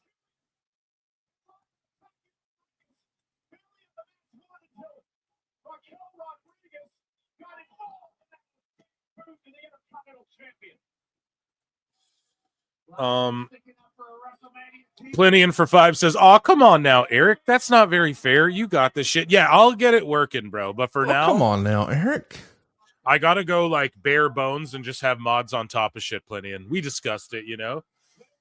We just gotta go bare naked ladies for now. Oh, Lyra just cheated though. Good finish. This is why, because Lyra just helped Bailey cheat and everyone's cheering it. And that was very not baby face-ish for her to do. But yeah, thank you, Plinian, for helping me with the Twitch stuff. Watch for the sign and fucking screen grab it if someone can, because I won't be able to. I'm doing 100 things over here. Over here now. I'm drinking soda water. I'm drinking iced coffee. It's like, do you flip a coin and pick? Are you a producer? You a host? Huh? Oh, go. But yeah, we got to look out for that PWT sign. And if you're playing 2K, yeah, look out for your boy. Again, WrestleMania Sunday, the women's tag team titles on the line. We talked about all the festivities going on WrestleMania week, including both Friday and Sunday. The Pat McAfee show will be live on ESPN 9 o'clock. Okay, now they're plugging the Pat McAfee show. So the sign's like just to the right of the fucking commentary, basically, you know? Like you guys see, that's like timekeeper area and shit. 626, if you're tapping in, just walk over to the side. Or don't do it. I'm surprised. What if they confiscated his Meltzer Fierce Flutes thing? I feel like he would have said that in the Discord. Lincoln, if you're here, keep eyes on Discord and let me know if he gives us any updates or anything. But yeah, he just took it upon himself to like upload a bunch of shit to 2K or whatever as well. And it's like flute signs and stuff. They're amazing. So shout him out and go and download those shits. You know what I mean? The botch was brutal because it made the ref look like shit. Exactly. Wow, they got to keep the bird gimmick off her. Wow, a JD, gabagoo. Oh, excuse me. Sorry, that's so unappealing and unattractive. I know, but it's the soda water. That might be the first purposeful belch on air in PWT history. I'm sure Moose Knuckles just all excited. He probably clipped the sound, right? WWE does not like PWT, confirmed. Yeah, they're trying to keep us off of the fucking television. No, it's just, yeah, he said it. He was like, I'm by commentary, but it's like, we knew going into it, it would be lucky if he does get it, because it's like, you can't come in like PWT. I just feel like they confiscate signs, no? And like Meltzer, they're gonna try and avoid a Meltzer sign, right? Like, if anything, no? Am I wrong about that? So I don't know. And I don't know what the signage looks like. We should have told him to. I'm assuming it's like something like what he uploaded on 2K, or maybe I'm wrong about that. I'm not sure. I should have like dug deeper. I've just been so goddamn busy. Queefa Mania. Yeah, there you go. I think Paul is going to be involved in something tonight. He looked exhausted and or at Mania. You know it, Phil. Yeah. Belchamania, running wild. Top tier PWT botch. Yeah. Pro Wrestle Belch, the new name. You should have just called the pin. Yeah, you just call it, have her kick out. Fuck it. Or just get the foot on the rope. 1, 2. Or no, called it a 3. Yeah, because that's what he did do. Then she tried to do it last second, but her little toesies didn't reach the fucking rope. So I say that's mostly on the wrestlers. And Rick, I don't like when the person grabs the foot and puts it on the rope so last second. If you're going to grab the foot and put it on the rope, do it when the ref's like about to count 1, 2, and then you yell for the ref at like 2. You'd be like, ref, like the fucking foot's on the rope, you know, that sort of thing. Like, just don't do it so last second, you know, because that's where it gets flubbed up. Because what happened was Raquel went to grab her leg, but Liv, it seemed like, went early because she was like, or not early, but like early for Raquel's timing. Because Liv's like, oh shit, Raquel's not gonna make it. So then she starts like going to the rope herself, but then Raquel's barely making it there, and then it's, you know, and we've seen that happen a bunch of times, you know, with that same spot. I think you just gotta like grab the leg, put it at 1, 2. You're already like being physical and putting it on the rope, and then going ref, you know. And then that way, when you have the finish where someone gets the foot on the rope and then the ref doesn't see it, and then it's a fucking no rope break, but he counts the 3 and you work that in, then that finish gets more heat whenever you go to that one down the line too, right? That's just my opinion. If you guys are following my train of logic on that, you know? Okay, LWO gets huge pops. Ray gets huge pops. Of course. The new LWO logo, too. Fucking sick. Like, legit. Those LWO shirts are... Yeah, those are fucking fuego, dude, for sure.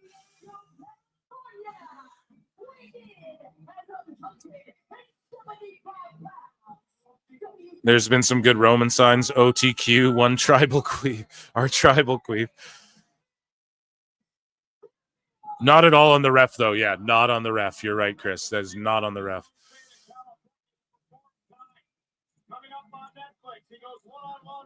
Seriously, maybe it was a confusion. They show a Meltzer Fierce Facts full hard cam during the whole Royal Rumble pay-per-view. Was that on the Royal Rumble? Meltzer Fierce Facts? That's amazing, dude. That's amazing. Yeah, no, if they listen, if we'll ask 626 because I don't think he's given an update in the fucking Discord. Let me check the Discord and see if he's like sent an update that I haven't seen or DM'd me maybe.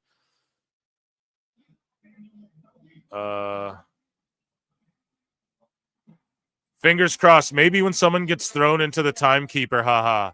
That's me in the corny shirt. So, okay, he's in a fucking corny shirt holding up a PWT sign somewhere. Jesus Christ. What a legend. Where? I don't see. Is it that white sign? The ones he uploaded to 2K are white signs that I saw with the flutes. That might have been him. Yeah, we'll catch him. We'll catch him. Yeah, dude, that's amazing. What a fucking ledge 626 is, okay? We got to fucking...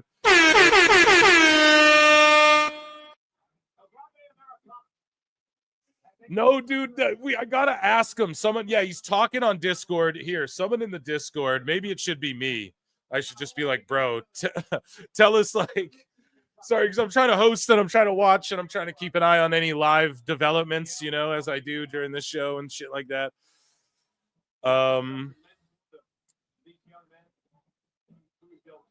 Let me reply to this fool here.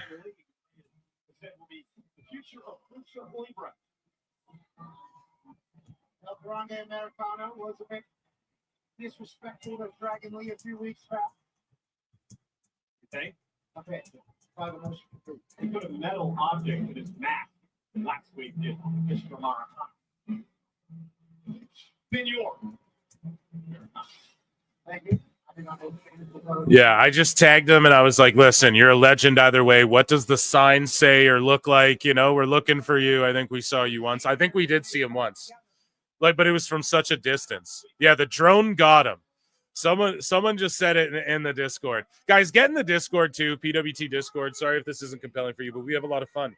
My chat and I, and over on YouTube and in Discord, it's a lot of fun. So I'm just marking out for it because it's hilarious that he's like, we're just doing this. Like, and because he just hit the Discord, he's like, I got 2 signs made already. And I'm like, oh, I hope they don't pull them for anything, you know? But Meltzer, Fierce Facts, if they had that during the Rumble, then they don't give a shit then about these signs for sure. You know, Adam Pearce unblocked me. Blocked me in the early PWT days, unblocked me. Right? My old co-host talked some shit about Pierce. Right? So he blocked me, unblocked me as time went on. So listen, I think we're in the good graces. No. What does the sign say? I think it says, here, let me go back in Discord. I think he told us at one point. He was like, I'm here, just look, dude. We're on the drone. We're on the drone shot going around in a circle, but it's like wobbly and so far out, you know? Let me scroll up because this is a while ago. He told us. Meltzer fears PWT flutes with flutes on the bottom, but this is what he uploaded to 2K. So I think this is what I think he based them off the same thing. I think. Sorry, guys, I'm scrolling. I can't find it. Oh, here, hold on. Yeah, he's working. Oh, also 626, the fucking legend as well, is working on a Dave Meltzer Dumb Moment of the Week omnibus. right? This guy's just like, I'll just do this shit. I'm like, okay. So there, okay. Where did he say it, guys? I don't know. He said he's holding up signs. The ones he uploaded to 2K say Meltzer Fierce Flutes. Tony fumbled. You just made the list. Brian, the best guys, Tony Khan. So just, drops and, alluding to PWT and Flutes. So hopefully that's what are on the signs. As is.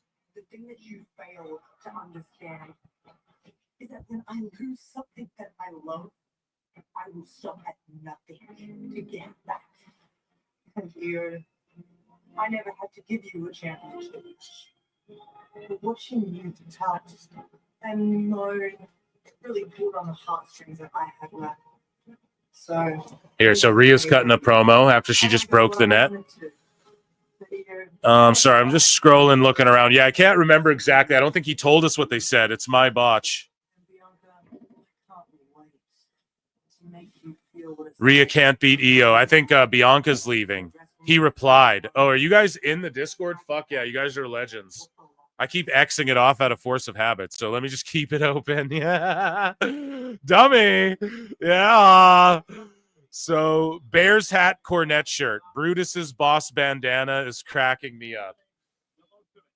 Bears hat, cornet shirt. So I'm assuming the black cornet shirt with the face, right? That's got to be the one. Okay. And he didn't say what the sign said, so. No, I think Bianca's going to win. We got Julius Creed out here in the ring.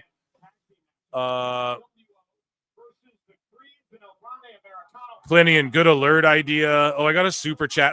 Guys, if I miss super chats, just go in the chat and go, "You missed my fucking super chat, idiot," because they're not showing up, bro. Or like when they are, I don't know if it's like delayed or what the fuck's going on, but StreamYard's being wonky with that. It's running really smooth for everything, actually.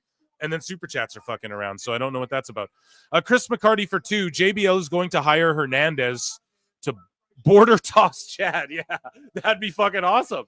And then unmask him, right? I hope we get a whole lucha lowdown. You know what I mean? I can't wait till we get like Dragon Lee and Ray versus the Lucha Bros or something. Like that shit would fucking cook as like a feud for the tag belts, because they can just be their own things too. Jose the assistant, shout him out. He was telling me, he's like, I fucking hate I don't know. He shit all over AEW when they came up with like the Lucha Stars or whatever, He's like, come on, man. Like you can just do more than that, with fucking people from Mexico, bro. I'm like, yeah, for sure. So LWO's cool, but unless the Lucha Bros are feuding them, I don't want to see them together. But it would be awesome if like Penta and Ray were there unmasking this goober too. It'd be awesome to see all the mask guys getting in on it, because it's going to be such a moment at Mania. Or if Gable beats Ray and then Ray goes back to wearing like baggy pants and devil horns and then he unmasks. Oh my God, that'd be so funny.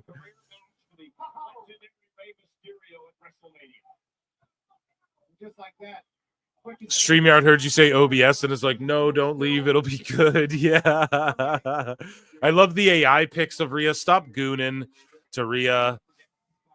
This guy wears hairline. I answered that literally last show. And yeah, there's a member show where I talk all about that. You can just check it out.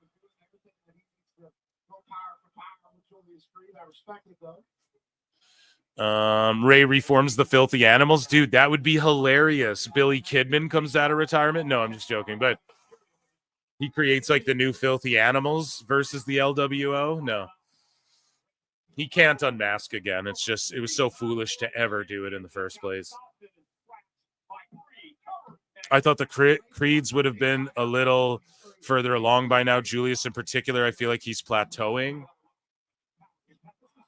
They're just green, man. They should have never been called up when they were. That's just my opinion. And they could have saved all this American-made shit for down the line. They sat around and kind of did nothing for a while. And, Gable and the Creeds have lost so many times now to the same teams and people to where it's like, They are not in contention for anything. Like, basically, they're glorified jobbers at this point, but they get good heat, and people like to see them get beat up, and they're credible, you know, so it works for them.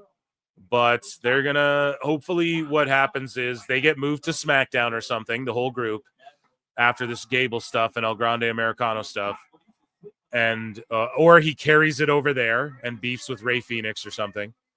But they get moved over there after Mania during the draft, and then they're just like rebuilt as like the Creeds get a bunch of wins over the SmackDown tag team division, and then they get, you know, you rebuild them over there and just establish them in that. Because on the Raw side, everyone's smoked them, you know? They're a fucking joke team at this point, so, which isn't always a bad thing. I'm always a proponent of jobbers, like glorified jobbers, enhancement talent, whatever you want to call them. Like, you need people who can lose and look good doing it and make people look good doing it, you know?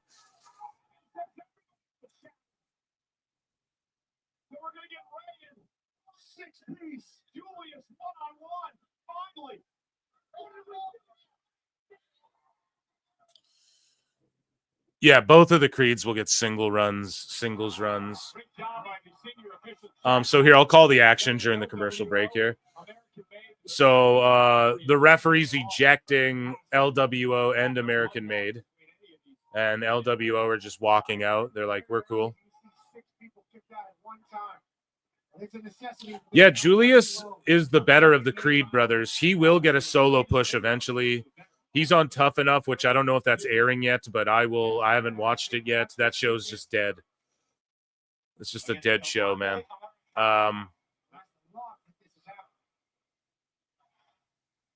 But yeah, Creed's a legit guy, and he'll eventually get a solo run for sure.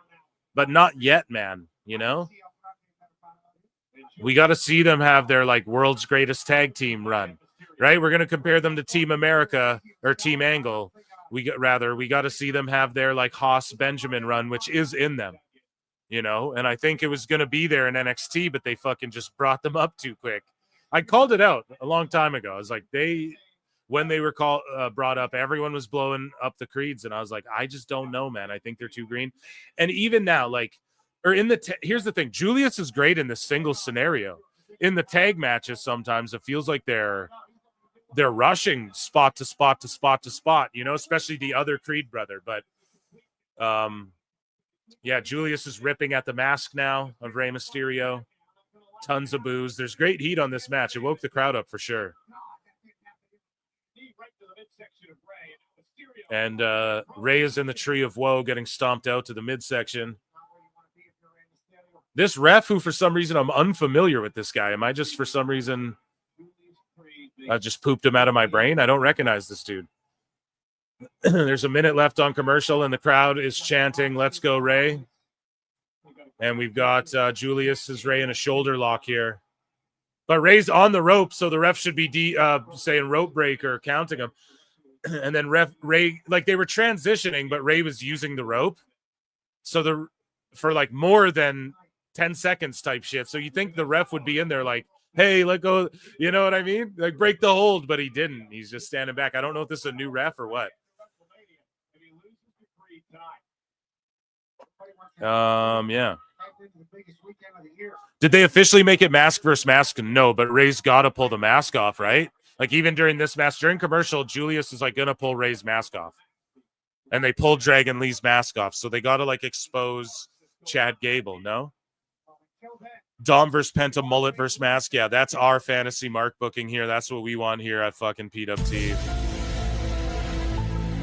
Do you guys like me keeping 626's angle up here for the, and also the no moving Meltzer? If you guys are watching, I think it's far superior, right? I got like one comment complaining about it, but like, to me though, when I was editing, right, I was like, oh shit, if people love it, I'm so sorry. It's just got to be Meltzer with the tongue out, like in a still picture with a flute, because I cannot look at that shit when I'm editing all the time, you know? It's so much movement. Oh, Rey just, oh my God, what a spot, dude. Over the top. Did you see that? Hurricane Rana. What is he doing? Setting up the penguin splash or what? Yeah. Oh, caught into a DDT, dude.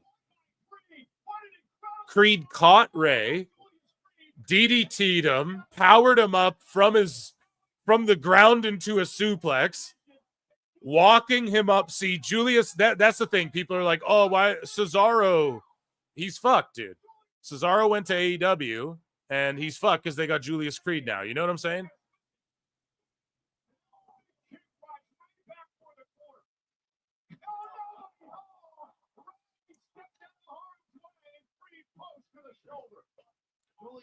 Damn, Creed just speared that post.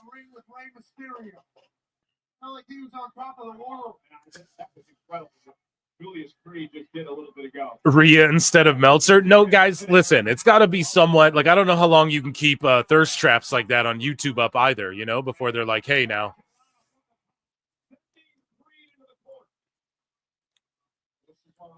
She had boobies popping out and everything on that pic, dude. It was wild. She know what she's doing before WrestleMania, though. She's like 1 week away, right? She's got this the gains, bro. She's proud of herself. They're all working hard. Like I've been pointing out, these wrestlers are in some of the best shape of their life, man, going into Mania, and you love to see that, right? Like last year was Roman and Cody Rhodes' time. Roman was like the best shape he's ever been in, right?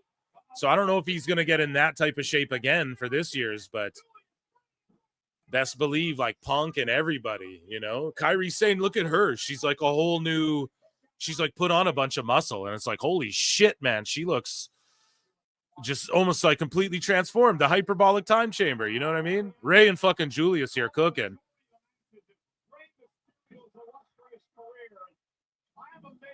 Hey now, you're an all-star. Get the game on. Go play.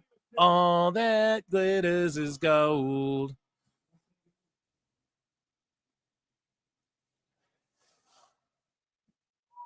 He's got a bit of a dad gut. Hey, as I'm as I discovered going after this new year and all the celebrating I did, hey now. That don't mean a whole lot, okay? Hey now. Sometimes that shit happens, you know what I'm saying? No. Here we go. El Grande's out here. The GOAT. The GOAT is here. Oh, we need music for El Grande, dude. Oh my God, the GOAT.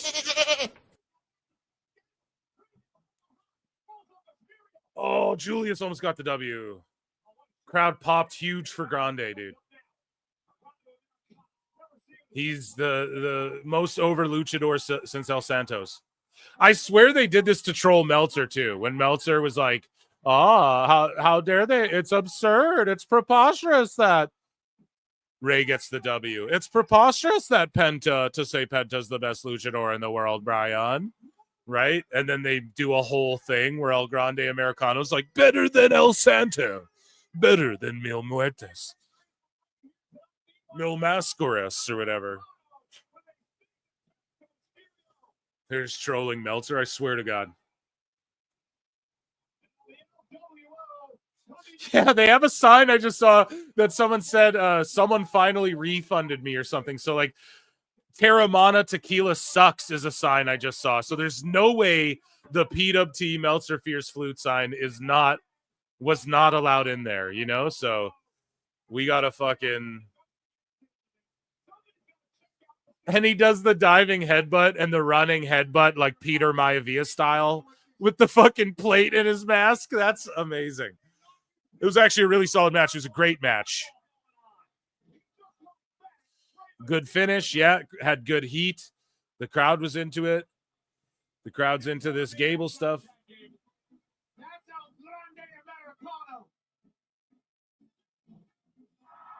Look, he puts the steel plate in again.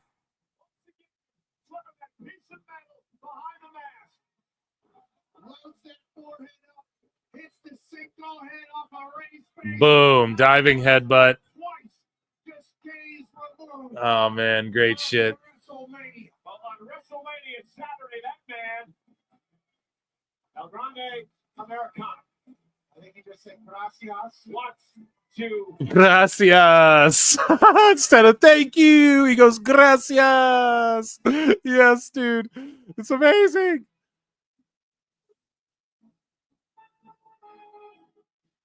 This financially ruined me. Amazing, dude. Thank you for spotting that. Okay, where's our guy?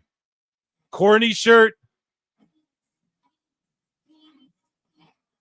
I'm looking, bro. It's tough. It's like, where's Waldo? That's what I should have titled this episode. PWT, the W's for Where's Waldo? Welcome to PW. What's happening, PWT listeners? Welcome to another eclectic edition of PWT Live. Today we're playing Where's Waldo?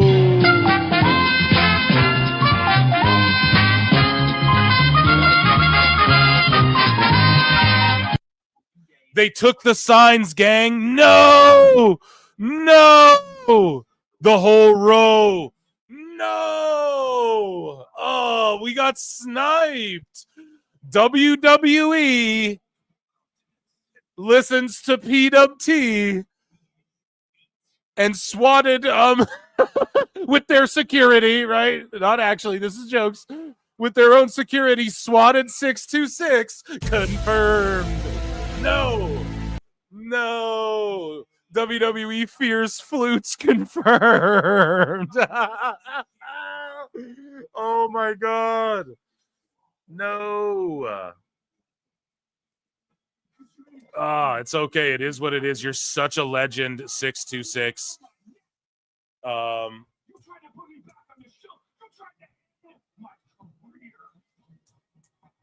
Still such a legend in the Discord. Still such a ledge, bud, for pulling that off, for at least trying to. There we go. Oh, man. Well, that was our fun there. We'll still keep an eye out for you, too. You know, give us a wave or whatever. Let us know. But, yeah, dude, it's unfortunate. Maybe if we go back and analyze, we'll be able to see. But I ain't doing all that. We appreciate the efforts, and we appreciate you uploading to 2K. You know what I'm saying, dude? That's amazing. Everyone, round of applause for 626, the ledge, getting confiscated. Yeah, I mean...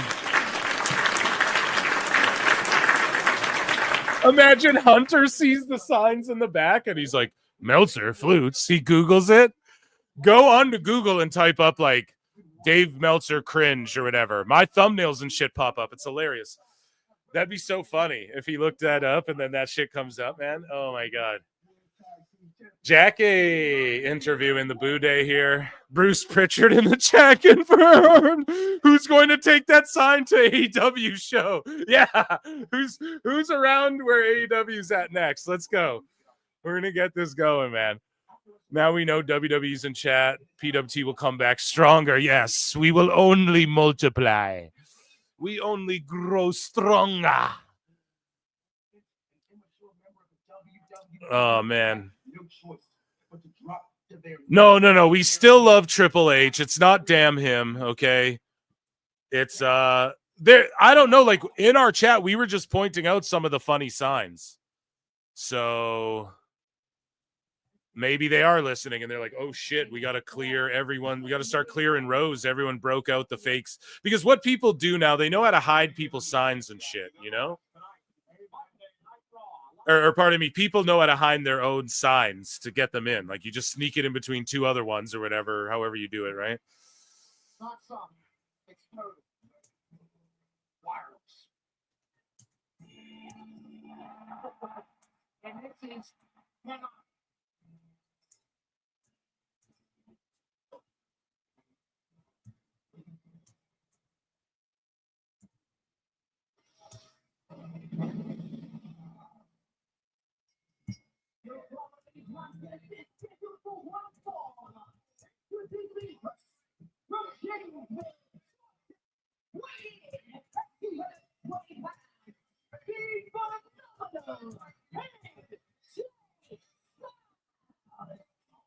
That's fucking hilarious. Here, I just had to tweet about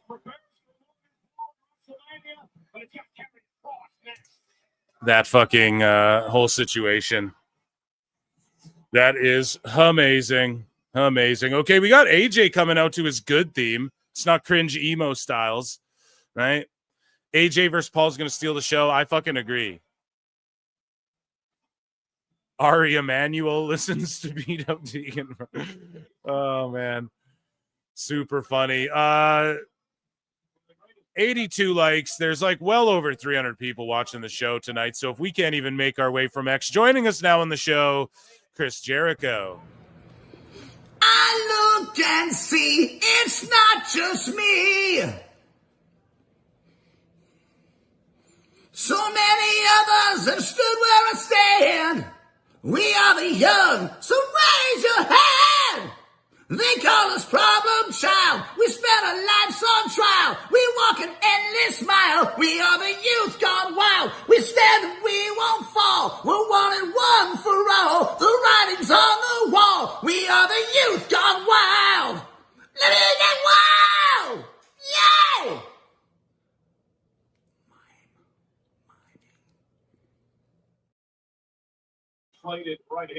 Got here just in time for Jericho. Nice. Yeah, run those likes up, man. Trudeau would be more bearable. The head shake does it. Yeah. 626 legend. Yeah, amazing. He fucking pulled straight lead shit. I mean, so we have Scarlett and Cross making an entrance here. Back in a minute and a half. Cross is wearing tight. I like this gear here. This is much better gear. Now, and allegedly, Husey might have said, don't quote me on this, but fuck it. Allegedly. I can't keep track of all the shit. He just said, look, bro, and this is me and him just bullshitting back and forth, right? But Husey his insight is great, but he was just like, dude, you know, Cross changed his name in the social medias, and he's never going to motherfuck Triple H or WWE, but you know, if his contract is coming up soon, that could be a thing. And he's like, how he gets booked in this match, like if AJ just flies through him, then that could be an indicator of like what's to come, you know, like Cross might just be in this role putting people over till he's done type shit. And he wants to do more movies and stuff. So who knows if that means going to AEW or if they're down just staying and doing this with WWE, or yeah, if that means like I'm going to go to AEW and do movies and try and get a bag. So, because you know Tony will call him right away, but I think he'll give a solid challenge to AJ Styles here tonight, and I don't think he leaves WWE. I think him and Scarlett like being there. Allegedly. Yeah, this theme and entrance is sick, dude. This theme and entrance is sick. This is what they did in NXT. So, you know, Triple H is letting him be him now. And that's just it. Like, they could be waiting. Next year could be Cross's time. Like, after this Mania, it could be 1 year of Cross in significant matches, building his way up, becoming a real threat. They might have just told him, you got to fucking wait a couple years, rather, or whatever it is, you know? Like, we'll take care of you. We brought you back for a reason. Triple H brought him back for a fucking reason, man, to right that wrong. And it's going to take time. That shit doesn't happen overnight. You can't just book him as a killer after he was the weird Viking guy that Vince had him dress up like, right? Here's his best friend, Triple H. Now he's the ref. He has to stay impartial.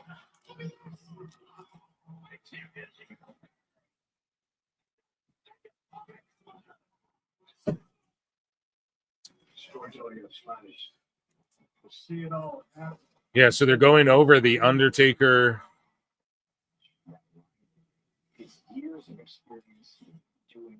Undertaker, Triple H, Shawn Michaels, Stone Cold too. Well, not Stone Cold, but he's going to be there too. He was talking about the fun times he had with Triple H.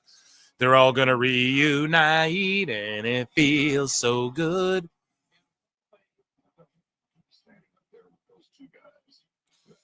How does Husey know so much? It's not even that he knows so much. It's just he hears, like, he produces K100. So Conan books fucking wrestlers and shit, you know, and I'm sure while they're sitting there chilling, like, you know, he's saying shit. And so, like, Husey was right about all the Rhea stuff. He also said, hey, Chad Gable could have gotten hair plugs, but that's just him talking shit. He's like, because here's the thing. Let's say any of that shit is correct that he might hear Disco saying or something.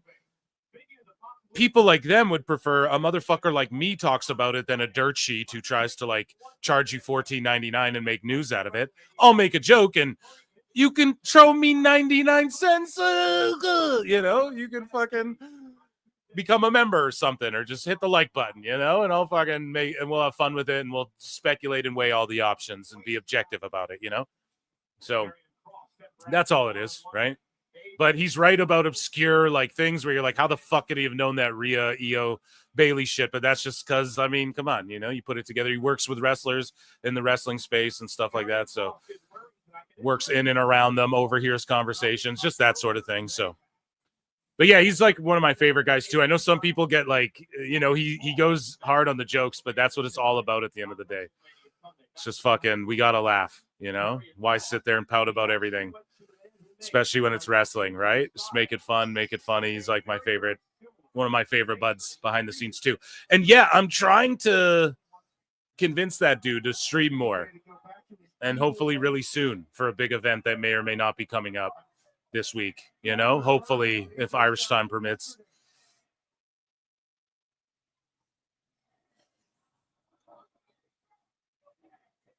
Husey, I fucked them. Oh yeah. Yes, here we go.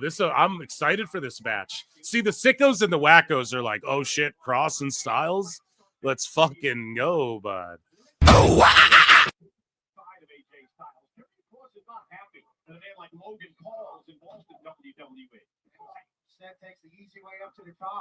Yeah. Do a shot of Crown Apple.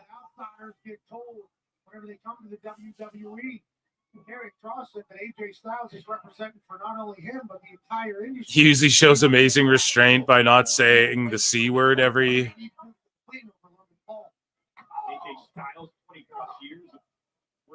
time he says allegedly. Yeah, I don't know about that. Maybe I'll just take a swig of beer. I'm not really a Crown Apple guy, but shows amazing restraint. Yeah, he will drop that C word. Okay, Scarlett getting involved. Good. The timing on that really good as well, between the ref distraction and her getting involved and then getting out of there quick enough. Great shit, pal. AJ in his classic blue and white.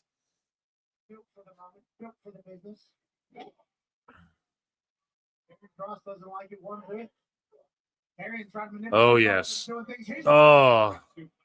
Cross suplexing AJ around.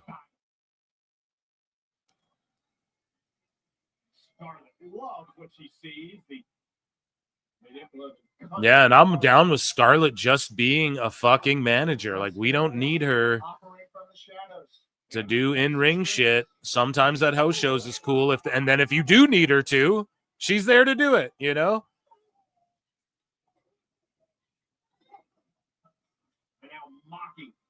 Yeah, Carrion's gear is dope too. I like this look for him right here with the tights and the way his kick pads are looking and shit.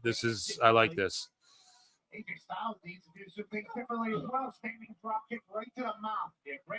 I said a long time ago on the show too, because Karrion Kross was bald all the time.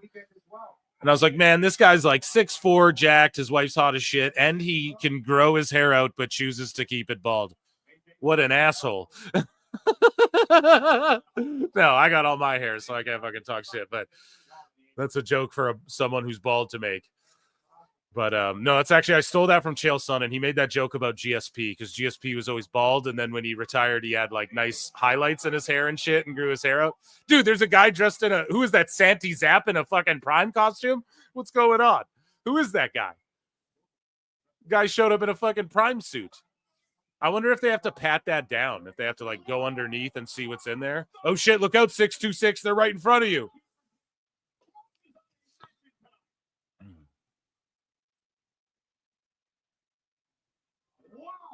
No, the sign's gone, bro. It's done. It's cooked. They scrapped all the signs, all the PWT signs, apparently. And everyone's signed in that row. This Karrion Kross tonight is harking back to the man who dominated NXT. This Karrion Kross is dangerous. This Karrion Kross changes the game. This Karrion Kross has got bad ideas in his mind. Hammered away on the chest. Okay, so Kross is hammering away on Styles as Michael, and he just called him a sicko. Oh, he just called Kross a sicko, dude. Cole's like, what a sicko. Oh, shit, that's funny, man. Cross rolls in the ring to break the 10 count, bows at Jessica Carr, rolls out, and the crowd's super into it. So, yeah, Hughesy just providing a great note like, hey, this match could indicate, you know, if this isn't serious, like how do they view Cross? Here we go. Cross is cooking with Styles, man. AJ's fucking kicking him like straight 1, 2, 3 kid style roundhouse kicks to the chest up against the barricade all around the outside. Bryan style. Now they're in the fucking ring. And then Cross takes over. Classic, little bit of back and forth. AJ gets a little offense in. Cross cuts him off when he gets back in the ring. Pounding him out in the corner. No diddy. Now we're getting Ric Flair chops from AJ. They're going back and forth now. Oh, here we go. The Patella Buster. What is this? No, Cross. Who's reversing who? Oh, Cross reverses into a suplex. Quick cover. 1. Kick out by AJ at 1. Right into a fucking Juju Katami. Cross arm breaker. Pat McAfee making note that Cross can break a baseball bat. He transitions into an omoplata, and he's got him in the label lock. He just flat out put him, speaking of Daniels, put him in the fucking the label lock, the yes lock or whatever you want to call it. Pretty crazy.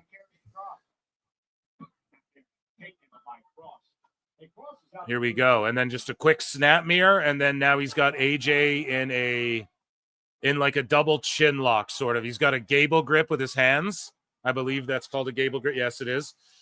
And he's or is that the other way? Yeah, that's a gable grip, I believe, and he's just squeezing AJ's face like a chin crank. Okay, you guys are back now. Here we go. These guys are cooking. I'm really into this match. This is the one I was looking most forward to. Of course, El Grande came out and blew up the crowd, but yeah, there's security like really talking to people, giving people shit, man. You can see it, dude, in the front row. A security was like giving a kid shit, I think, dude. They're going hard about the signs, man. I don't know if that was about signs or standing on seats or what. Oh, Cross is powering him up. What is this? Death Valley Driver. Cena's like, you just stole my shit, pal. How about carrying Cross here tonight? AJ Styles has WrestleMania a few days away. Cross is talking shit. Fuck yeah. This is like two guys this is an awesome matchup for Raw. Like AJ and Cross. These could be two top fucking dudes. Like obviously AJ is, but this could be like for the world heavyweight title in a year or something. Hopefully AJ's around. I don't think he'll be around much longer than 50. He's saying like that's his cutoff. Or whatever, 45 or whatever he said. I don't know how old he is, but again, in tremendous shape, AJ. Chopping away at him. This is wrestling? Yeah, it is. And it's a bit of a struggle. And now here's Cross saying his ankles went out. He's just fucking around.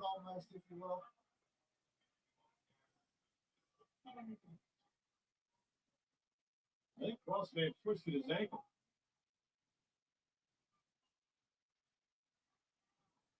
So AJ's checking with the ref. It's just going to be fake. Yeah. Big time. They're getting a lot of heat on Cross in this match. They're like really showcasing him and having AJ sell his ass off. And this is amazing. And AJ's pissed, motherfucker. He's going to beat his ass.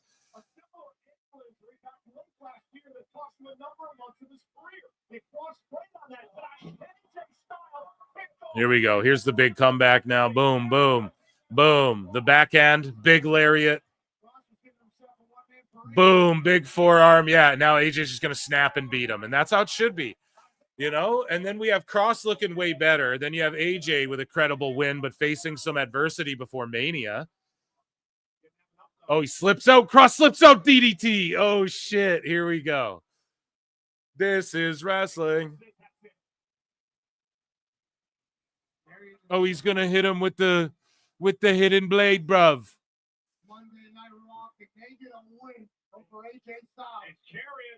Yeah, this Raw's been really good overall. I think the women's tag match lost them a little smidge. They should have wrapped that up a bit quicker.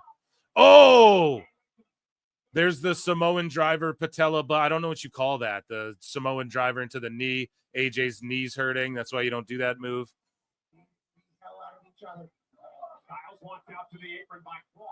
Okay. Here we go. Phenomenal forearm coming up right here. And he's smiling. Cross is smiling. And he lets him hit him. Did y'all see that? Hold on now. Cross was smiling, put his hands behind his back, ate the phenomenal forearm, and someone in chat said, this is the AJ that Cross wanted to get out. Thank you, Chris McCarty. Boom. Did y'all see that?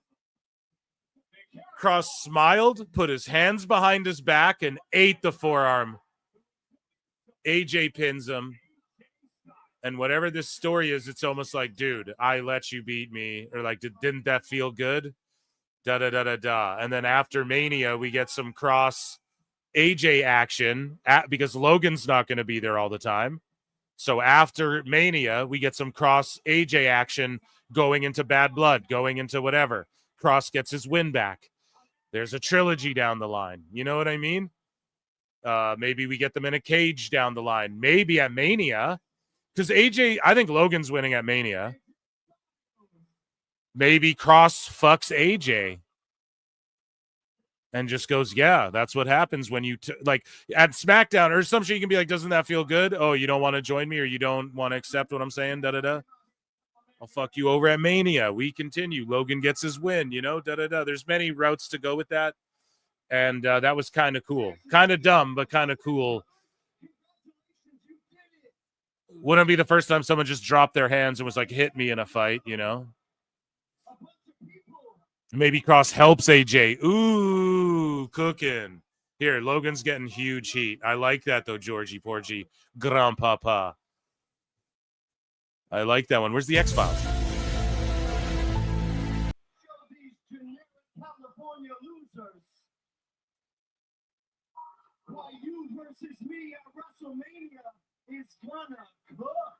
Right, so he never wants AJ to join him. He wants AJ to get angry and let out the dark side, let the hate flow through you. Yes, so that's a better way. Sorry, I may have phrased it.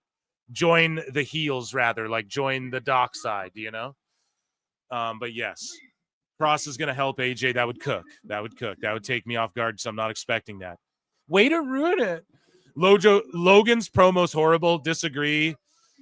But it's he's good at promos, bro, for sure. He's good, man. Like, they're booing the shit out of him, and that's how it's because he's such an arrogant fuck. Okay, they've run this promo for him like 7 times every time he shows up to build the last pay-per-view, too.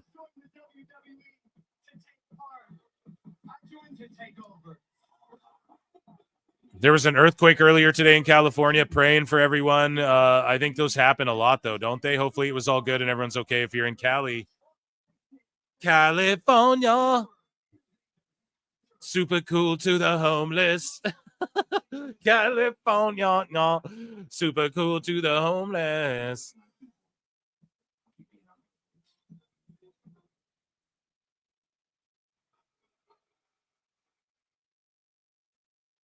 Yeah, they're booing the shit out of Logan Paul, dude.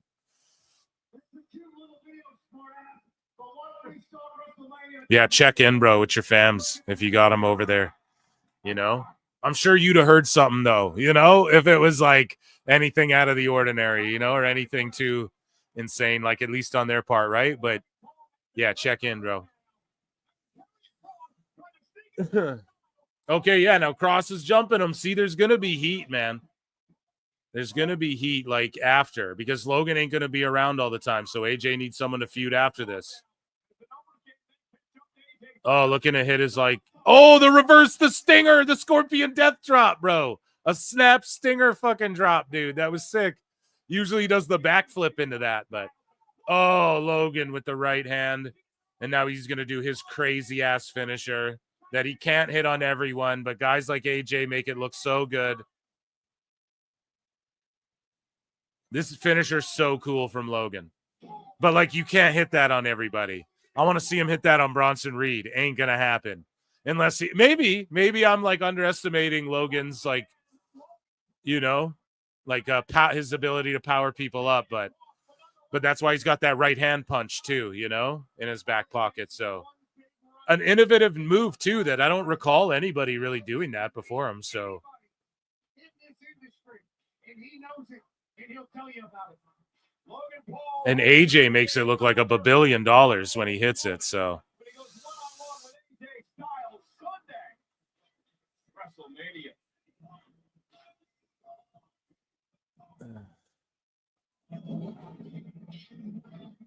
Speaking of WrestleMania, Saturday. it's Mania season.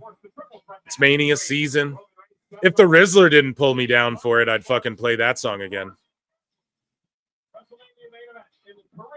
I'm in the kitchen like Gordon Ramsay. They call me the Rizzler.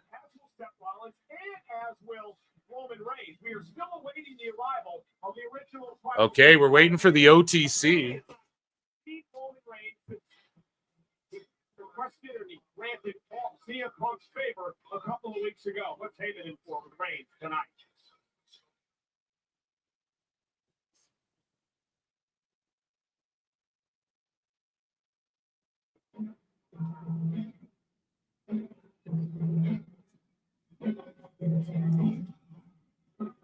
Okay. So what do we got here? We're in commercial break. American Made are coming out again. They like to send American Made or Ludwig or the Bude out during the commercials.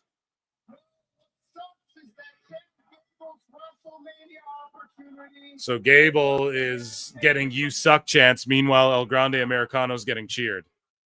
Think about that crazy dynamic.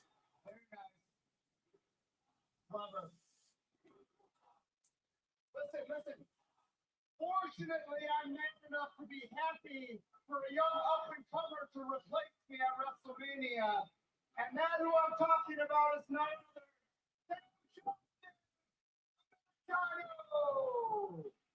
than Grande Americano.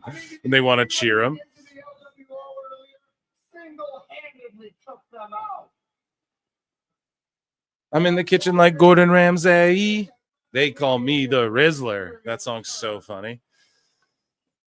This is Rey Mysterio's 13th WrestleMania match. Okay, so he's like, this is someone's 13th WrestleMania match. Never be as unlucky of a number as it's going to be on Saturday when El Grande puts him down. He's like, El Grande's going to put Ray down. This is Ray's 13th WrestleMania match.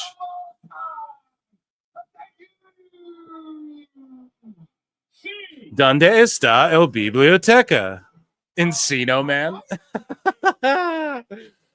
That's so funny. Remember, he went on the search for The cheese is old and moldy.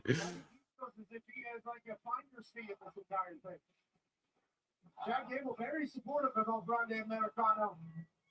Sacramento not supportive of Jack Gable at all. Well, Gable gets his El Grande Americano gets his WrestleMania moment. Two different people. Jack just said it. They keep trying to play like it's two different people. That guy said, how could you not? well, you were the one that was calling him a terrible human being at one point in his career. Jack Gable? Yeah, Jack Gable. You forget that? Yeah. Selective memory. Okay, now they're playing Travis Scott coming back from commercial. What a night tonight. Final Monday Night Raw before WrestleMania sold out in Sacramento.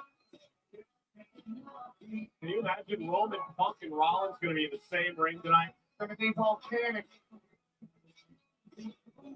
Seismic. Damn. Gigi Dolan taking shots at that Serena Linton girl from LFG. She did that Bronco Buster variation, and then Hurricane Helms is like, what are we going to call this move? And then Gigi Dolan's like, I call it mine. Riding shotgun, I got just a little taste of what it was like to race in the desert with the rattlesnake.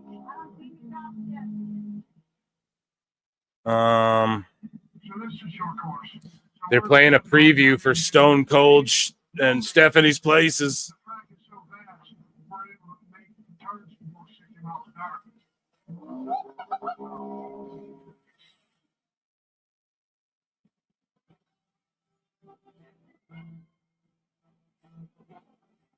Odyssey Jones. Odyssey is going to be at WrestleCon.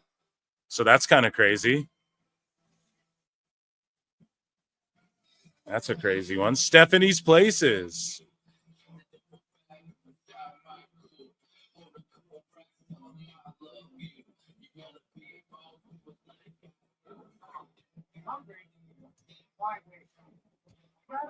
Grab a Snickers, folks. Okay, let's see what's going on here. Odyssey isn't in jail. No, I guess like the person who accused him of shit was like, no, he didn't do anything, and like he's all good. Okay, we need a yeet for Jay here.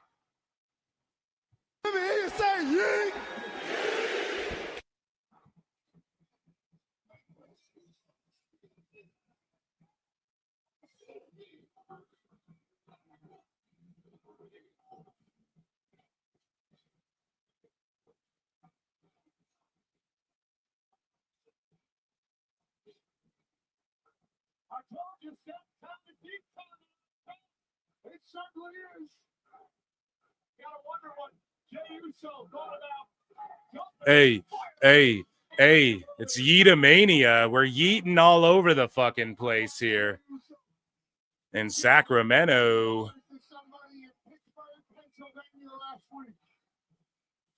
His eyes were on the prize. The people are behind him. In WrestleMania might become Yeetamania. I've been able to find it on YouTube. Huh.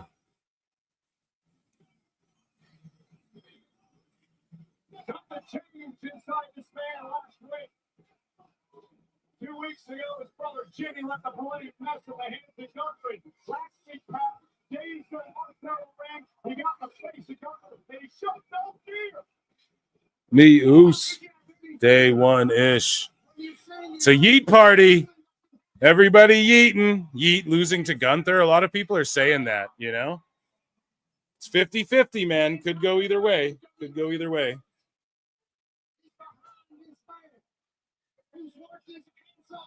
Here we go. See what he's got to say. He's going to cut a good promo. He looks more intense, even though he's still wiling out a bit here.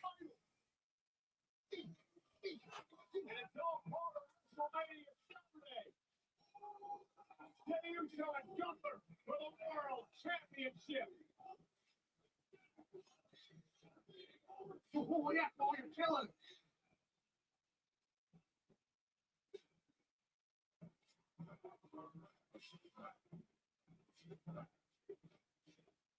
Hey, yeet, yeet. I hope 626 is yeeting over there. I hope he's yeeting over there.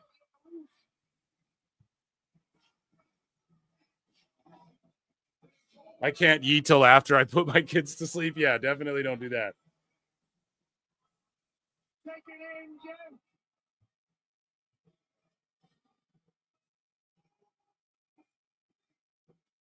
Day one-ish.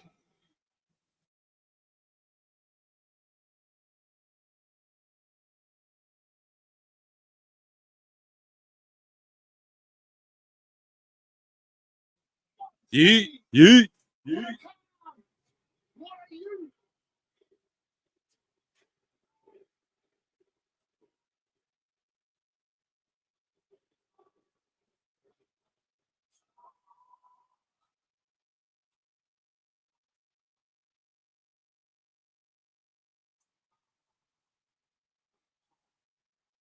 Okay, let's hear what this dude has to say. Here we go.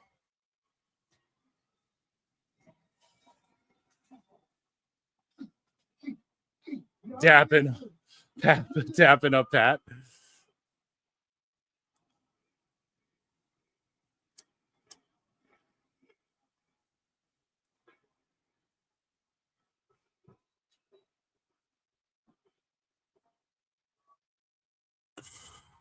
The old lady says all I think about is eating.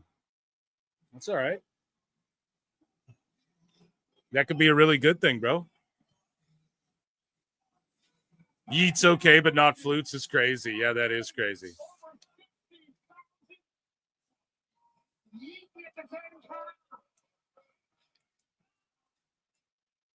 get caught up in the excitement. I get caught up in the eating. Because this man has earned this. I thought Jay lost his aura. Who said that? You? Or like other people say that? Jay is trash. That is about less you can get. I think what you just said is dumb. To insinuate he's trash is obscene. But I really wanted to come out here to holler at y'all. Yeah, my people love sex ham. My mama out here somewhere in the crowd. She out here somewhere in the crowd. But look, Goose. Everybody keep on asking me, ooh, Jay, where your mind at? Am I crashing out? Am I crashing out? He's trash. Suplex, super, frog splash. Yeah, okay. Okay. And? So he just has a few moves, and you don't like that he only has a few moves? I would say that makes him less trash because he's able to only do a few moves and still get super over. Right near the Finneckley sign, some lady held up a picture of a sleeping person. That's funny. LOL, you trash as AEW. Oh, now we're trash. Now I'm trash. Oh, okay. Well, we agree on one thing, Vita. AEW been trash. We agree on that much.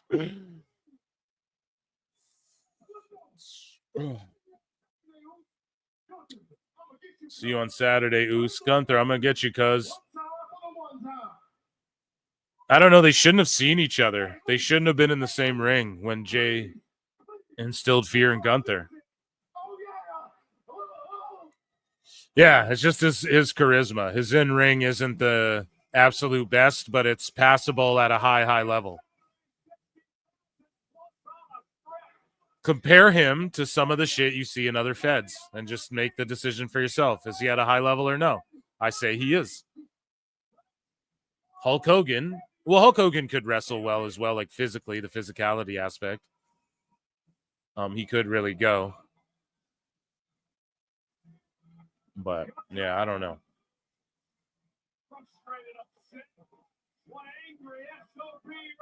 This guy's dressed entirely like the Fiend. Do you see that shit? He's literally dressed like the Fiend with a Fiend mask and everything. That's crazy. That's amazing. Shout that guy out.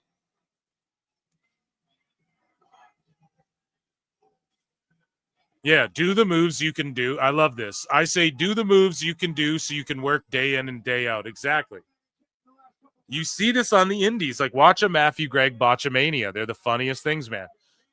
People, some of the best botches are when it's just like some random indie dude and he's trying to do like okay, I'm going to drop kick you to the outside, then I'm going to springboard to the top and then do a backflip to the outside. And it's like they can't even get to the top rope. And it's like, what makes you think you can just do that? You know? Like, jumping to a top rope isn't easy just because you see people do it. Like, this whole crowd's eating right now. But yeah, it's like, those are the funniest botches because, like, just do what you know. Do what you know you can pull off, you know?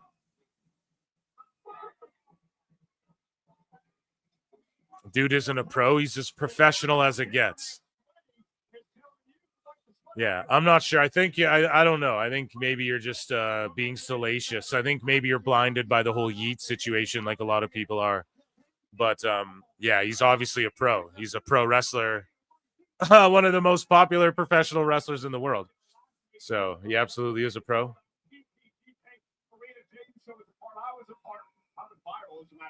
Part of a Pat McAfee's big night out, you can still experience on Hulu. Yeah, that's right. With some behind-the-scenes footage, my guy Foxy edited it all together. Thank you to the WWE that produced it and captured it. It is fantastic. It's on Hulu. Yeah, Jey Uso's over as fuck, man. Jey Uso is a hero. He belongs in AEW. I think you pick and choose trash. Right. That's what literally everyone thinks about what you're saying right now, though, is that everything you're saying is trash, though, you know? So, which is fine, you know? But I just think you're off on that. All good, though. till he saw Samoa Joe and other guys that size do things they shouldn't be able to do. Yeah, Joe is an anomaly, you know? What is this? Oh, okay, Penta and Lido. Bray Wyatt yeeting in the afterlife too? Bro, how trippy is that dude yeeting in the Fiend costume? Fuck, man. I'm not a fan of Uso's work personally. Yeah, he's not like my favorite wrestler of all time for sure, but the yeet shit's so fucking over. And he had like that bad match with Jimmy, and everyone can't get over that. Like, people are such, they get hung up on one thing and don't let it go, and then they're fickle about everything else, you know? They do that to everyone. And it's like, yes, Jay can have good matches, you know? Just, I get it. That last year, it wasn't so nice, you know? Ron, this Sunday at WrestleMania, the odds are stacked against you as you put that title on the line against 3 other men. So how are you handling and navigating going into what are calling the biggest title defense? Goddamn SRS, stay off your ults, bro. Yeah. Here's Braun Breaker, man.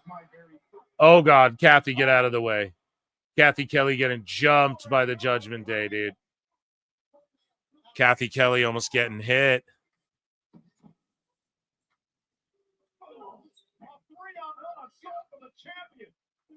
Let's look at the Royal dislikes. You're drunk, bro. Go to bed. Oh, come on now. This is Fence Sitting Phil calling it down the line here, folks. Yeah, that's what I do, bro. You got to. Did I commit a food crime by putting shredded cheese on popcorn? Sometimes I like the cheese powder. Now, my wife is always like, wants the popcorn powder, like the dill pickle. Me, I'm cool with just plain old popcorn, right? But like sometimes I'm like, yeah, I'll get some. So I like the cheese powder stuff, like here and again, right? Or if I buy a Chicago mix, right, like the cheese and the like caramel corn, and right, Penta's just a boss, like a boss, dude. What a fucking G. That entrance, man, it's so lit. It's so trippy seeing him in WWE just in general. And then he's Zero Mieto's a little kid wearing a Penta mask. Zero Mieto's another dude wearing a Penta mask and a kid in a Rey Fenix mask. Look at all the masks. Literally. Look at all these masks. Holy shit. They're making so much money. But yeah, shredded cheese on popcorn, I'd try it, but I've never gone that far, you know? I think if I did that, I'd have to use no butter because that'd just be too rich. Dude, I've been eating so clean. So WrestleMania, I'm fucking letting that all go. But then I'm right back to it after, you know, likely the Raw after Mania is how that'll work out. But masks everywhere. The first like 4 people, look, he's Zero Mieto and babies and shit during the commercial. A literal little baby. He's kissing babies, folks. God damn. And that's a dude right there. You see start to come out to the ring, goes to commercial, and you're like, fuck, I got to be here when he gets back. You know, the dude's so over. His music hits, the lighting they chose, the entrance, his gear. He's just milking the crowd.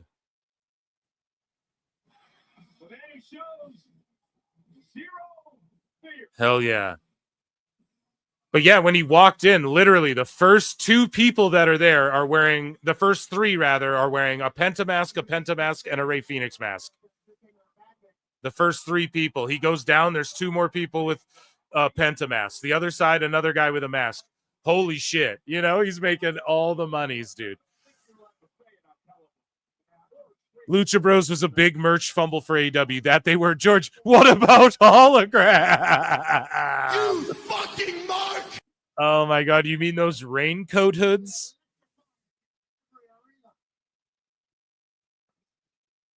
Tony said masks will never sell. Did he really say that? That kid will remember that forever. That he will.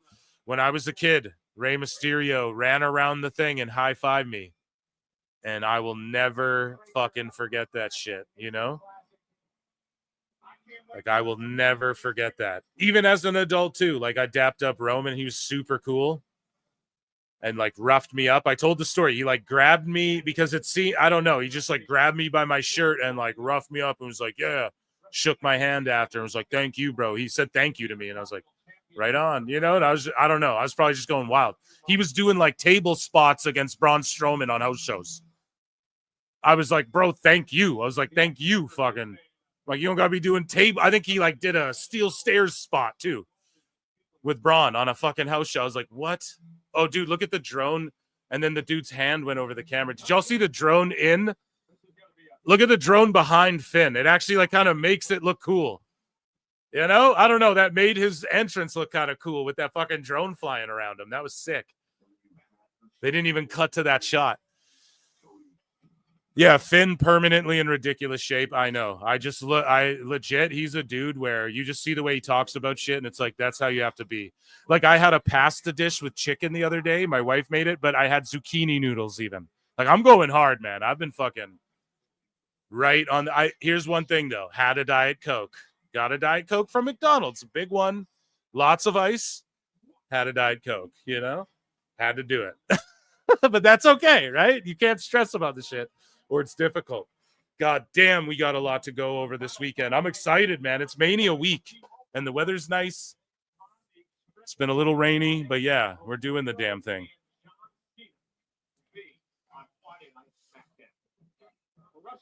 At a TNA show last year, I was coming back from the bathroom, and Rich Swann was by the curtains for the fans going to their seats. I stopped by to say hi and talk to him briefly and thank him. Yeah, that's the way to do it, man. Thank these people, because they just don't get thanked enough, too. They do. They get the instant feedback, but also it's like, bro, because I think that's why, like, Roman grabbed me like that. So I was like, bro, I think I yelled at, like, table spot on a house show, bro. Like, thank you. You don't got to fucking do it. Whatever I was yelling, you know, just being a mark. Phil S. Marks, right? So, yeah, I don't know. It's just, I don't know. That's how I always keep it. Because these people could die on a scoop slam. That's real shit, you know? Now, obviously, they're professionals. The likeliness of that happening is very low. Look at this guy shit-talking Finn. Yo, that dude in the Roman outfit with the golden Roman fist is just like shit-talking Finn, dude. Just snarling at him, bro. This dude hates Finn. I wonder if that's the guy from the Roman videos who dressed like Roman all the time. Okay, Penta with the hot start. It was just entrances. And then the fucking, bro, Penta just splats on those shits, bro. Yo, when he does those over-the-top dives, man, he just that's what I mean. Him and Penta have that, like, controlled recklessness, you know? Like, there's, like, elegance to that fucking, to their craziness, you know? And that's where I just feel like they were getting a little, like, who gives a shit and a little lazy. Again, we're not going to dwell on that. Like, the work ethic Penta's shown since coming to WWE has been phenomenal, clearly. And this match quality has been through the roof.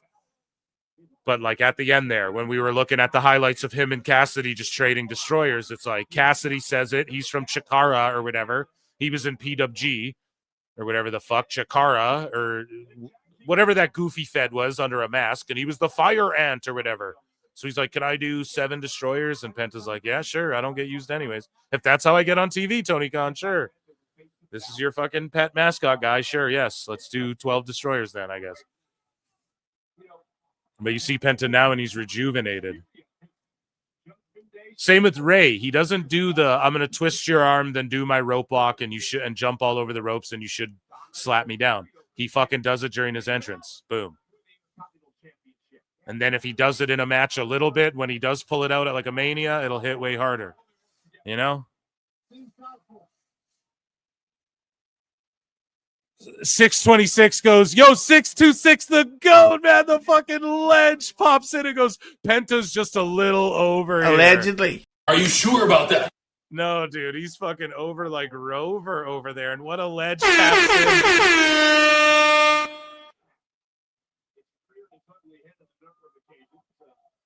Vita says, I'd have self-deletable thoughts if I was booked weaker than the Bucks. See, we agree. Welcome to PWT, right? It's not all trash. I've fucking said that many a times, bro. Trust me, bro. Nobody's fucking harped on that more than me. I'm blocked by the Bucks, bro. No, I don't wear blockings like a badge of honor. I don't care, but I bring them to the show just so everyone knows. And then I can show what I say, and then y'all can tell. Chat can tell me if I'm being like too malicious or something on someone, and then I can go, "Oh shit, I'm not being objective, but about myself, you know." But I like to think I don't go hard on wrestlers, you know. Try not to. But the Bucks, I'm just like, fuck them, you know. Like I've just clowned on them repeatedly at this point. But I think deservedly so, dude. right? Some of the guys where it's like, yeah, you can say you don't like people. That should be okay too. But I generally like I don't get worked by wrestlers healing and shit, or even like Ricochet talking shit to Mark. So I'm not like, oh, fuck Ricochet now. Like, I don't really, it doesn't bother me one way or the other. But like when you go to AEW and you're just getting paid boatloads of money and you can just literally do whatever the fuck you want, man. Yeah, they're going to start like letting their feelings be known or whatever, you know?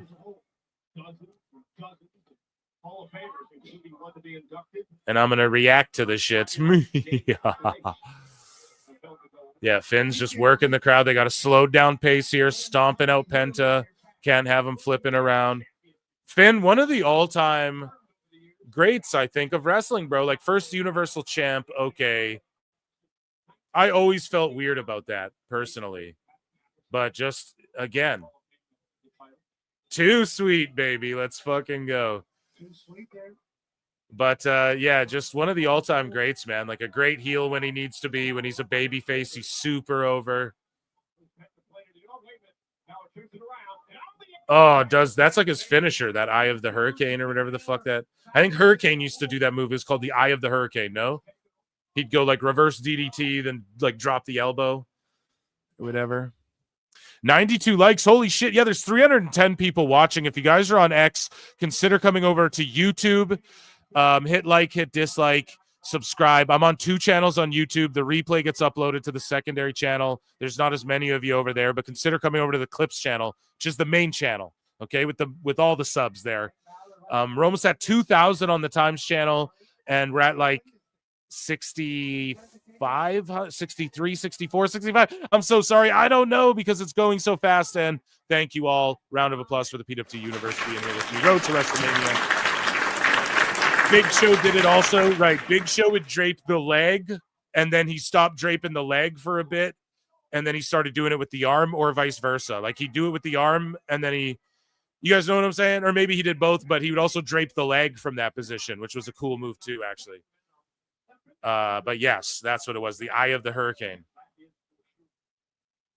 Yeah, the main channel is the Clips channel, because that's how it always was, right? Like, when I started PWT, the one channel, I was like, okay, like, it has my RSS feed or whatever. Like, everything uploaded on the Pro Wrestle Times channel is connected to like a podcasts or whatever. You guys get what I'm saying? So I just do the replays over there. But then I was like, fuck it, I might as well just go live on that channel too. Like, I'm just on more channels that way, right? So like before, I used to keep it private over there.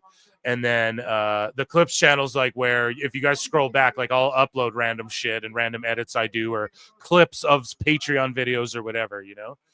And that's where like all my playlists are. Like I have playlists of my appearances from other shows and shit on Clips. So that's the fun, the main channel, you know? And that's where like I do my community posts and stuff like that and member shows and stuff. So you want to check that out. Well, member shows are for both actually. And soon they're going to be for patrons too. And I've got that set up where if you're a patron, you get the members only YouTube shows too. But yeah, I had a weird thing where with Patreon for a minute there this past month. So now it's all fixed and good and we're good. Here we go. He hit him with the same move again though. So that's kind of whack because Finn's used that as a finisher or like a signature, but he hit him with it on the apron. And I know it's during the commercial. And then right before we come back for commercial, Finn hit him with that same move, pinned him 1-2 kick out. And it's like, damn. So I guess that's not a finish anymore or whatever the fuck. It was in commercial, pal, but I saw it. So 20 seconds till we're back from commercial. The final cut. Thank you. Yeah. My dad's fine, guys. He was about 50 miles away. Good. Shut him out for being good. Keep that up in this one-on-one match. And to Balor and a barn burner here on Monday Night Raw. The 4 men of the Sunday WrestleMania. Cover up the Superplex. Hit him mostly because I can't hear Jericho. I'll tell you about the signs later. Good story. Fuck yeah. Hell yeah, dude. I want you to tell me all about it in a long, write the shit out. Or send me like a long-ass voice message. that we can play, or maybe don't do that, or whatever you feel comfortable with. Okay. People calling for Jericho willy-nilly. Don't let the inmates run the asylum. PWT ain't AEW. That said, hit him. What? Fucking, hey, how about no? How about nobody's calling the goddamn Sometimes in life, you shots here, gotta be a okay? hoe. This is my goddamn show. Do you hear me? I'll play what the fuck. I'm playing an Ichi Nissan Dan now. We'll get goddamn Jericho when I goddamn well feel like it. PWT Universe, calm the fuck down. Motherfuckers, no. I love you all. 626, did he call for one? He's alleged tonight. He's alleged. He gets a Jericho for just being a legend. I look and see it's not just me. So many others have stood where I stand. We are the young, so raise your hand. They call us problem child. We spent our lives on trial. We walk an endless mile. We are the youth gone wild. We stand and we won't fall. We're one and one for all. The writing's on the wall. We are the youth gone wild. Let me get wild. Yay!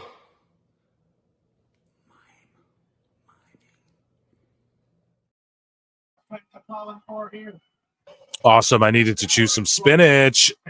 Yes, fuck Jericho. We deserve this. The reduced schedule is more a hindrance. Good note. Bye 2J. Yeah. Hey, don't be haters, bees. Here we go. Penta with the head scissors from the outside into the inside. We're at 98 likes. Chris Jericho's coming back again. No, 99 now. Okay, you're refreshing quicker than me. Sling Blade. Matches, crowd's a little quiet on this one, you know? Like they're starting to quiet down a bit. Oh, yeah, there we go. Tilt-a-whirl. Pop big for that. Penta's going to get him back here. I thought we'd get a tag between all these guys right before Mania. Learn to love Jericho in your life is easier. 626. Man, enjoy the fucking show. Penta just broke Finn's arm, bro. What are you doing? Watch the goddamn show, bro. No, we can't play Big Boom. I'll get striked, bro. We can't do that. Them personally, like, flag the shit. So I don't know if they use AI, if they're rich enough to do that, or if they have a person, an intern who does that for them. But not a strike. But you guys know what I mean? That's the layman's term to make people. They flag it, actually. It's like a warning. And it's all good. I just clip it out after. But then, like, the views I get while it's being clipped out, I don't get fucking money for, or you give to the Big Boom people. You guys get what I'm saying? They share it with me, you know, we split it or whatever, which is fine because it's like I'm usually on top of it. It gets clipped out quick enough but it's always a test, right? So, like that Booker T song didn't flag, and then today it flagged on and I was like, oh, fuck, when I played Stephanie Vacker and Booker T, K Carlito's out here. So it's like music is iffy. You can get away with playing like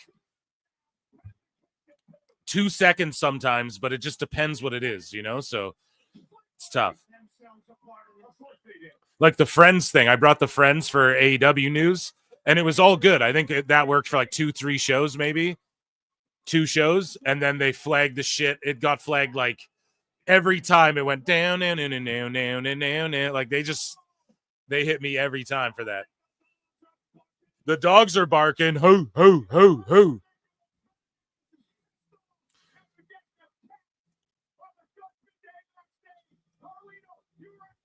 Okay, I think we got to 100, so you guys want more Rhea, we can do that.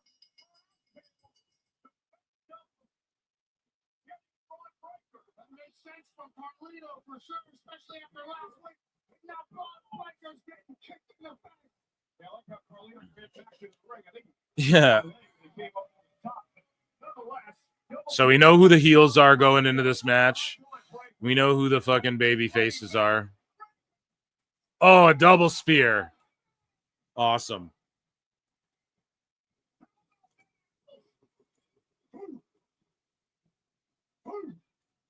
Breaker's got like a cut on his shoulder or something, just minor. He's going to spear the shit out of Penta.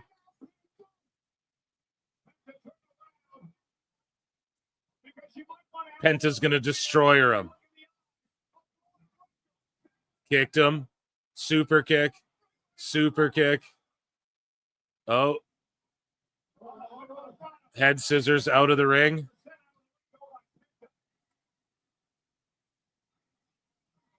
Oh, is he going to dive on everyone? Oh, Penta. And where's Finn, though? Carlito's taking all the bumps for Finn. Come on. Oh, come on. That's not very fair. Okay, there's Rhea.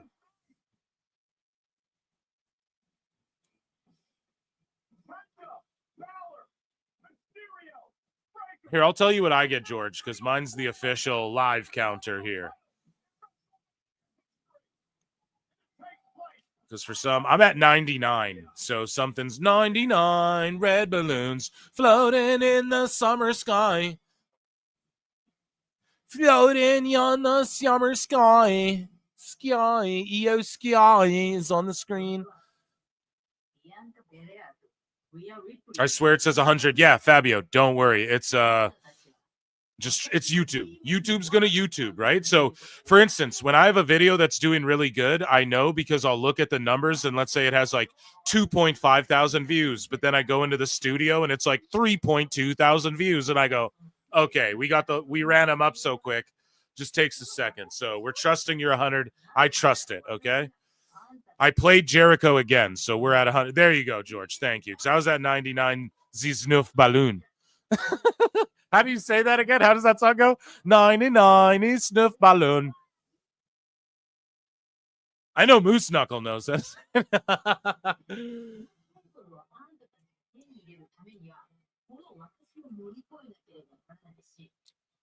Chris McCarty with a good breakdown. Penta took the first spear during the tag match. Carlito took it week 2. Luft balloons. Yeah, thank you all, Jake. That's it. 99 is Luft balloons. The German version. Carlito took it week 2. Finn got beat down last week. This week, Finn and Dom got speared, so Penta had to get the final beat down on Braun. Fuck yeah. Luft balloon. Is Luft balloon. Who gives a shit? Okay, no. Seek Luft balloon. I'm surprised you know this, good sir. Celebrating Hanukkah and all recently. No, I'm joking. Gunther balloons. Yeah, actually, it's 9-9 East Gunther balloons. Seek Gunther balloons, right? That should be Gunther's theme. Yeah, 99 red balloons. Go, boy. Meow, meow, meow, meow, meow, meow, meow. 80s MTV. Yeah, I came after that, but that whole vibe is just my shit. My heart. When I watch old Manias or old, like, I used to love those chat, like MTV, MTV2, VH1, those the surreal life, and just like all these celebrities from before my time. I was always enjoyed shit like that. That's why I always had it for wrestling, you know, because looking back at like, oh, look at all this crazy shit that Hogan and this larger than life shit, you know, that's what like got me into wrestling, was like watching tapes and stuff, like with watching tapes and meeting up with old men. No, it's my grandpa taped everything, you know? So like every fucking wrestling, everything in every movie, every show, taped everything. He had a whole room that was just racks with fucking tapes, and he cataloged it all, you know? Even when there was a DVR, he figured out how to tape stuff. Still, you know? Here we go. Lots of triple threats. No, there's 2. There's 2. And then 1 4-way. So it's not lots, bro. VH1 made me feel dirty. Yeah. Oh, yeah, dude. Farrah Fawcett and shit. What are you talking about? Name the artist for Luft Balloons. I forget. And then some band did a remake where they were like, 99 red balloons, go, boy. Right? Oh, shit.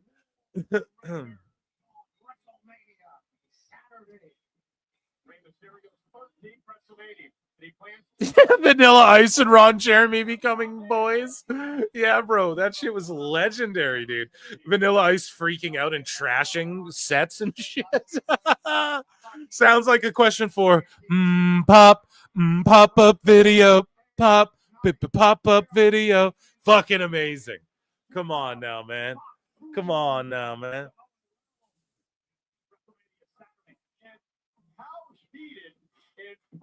Yeah, it gives me the member berries. You remember? I remember.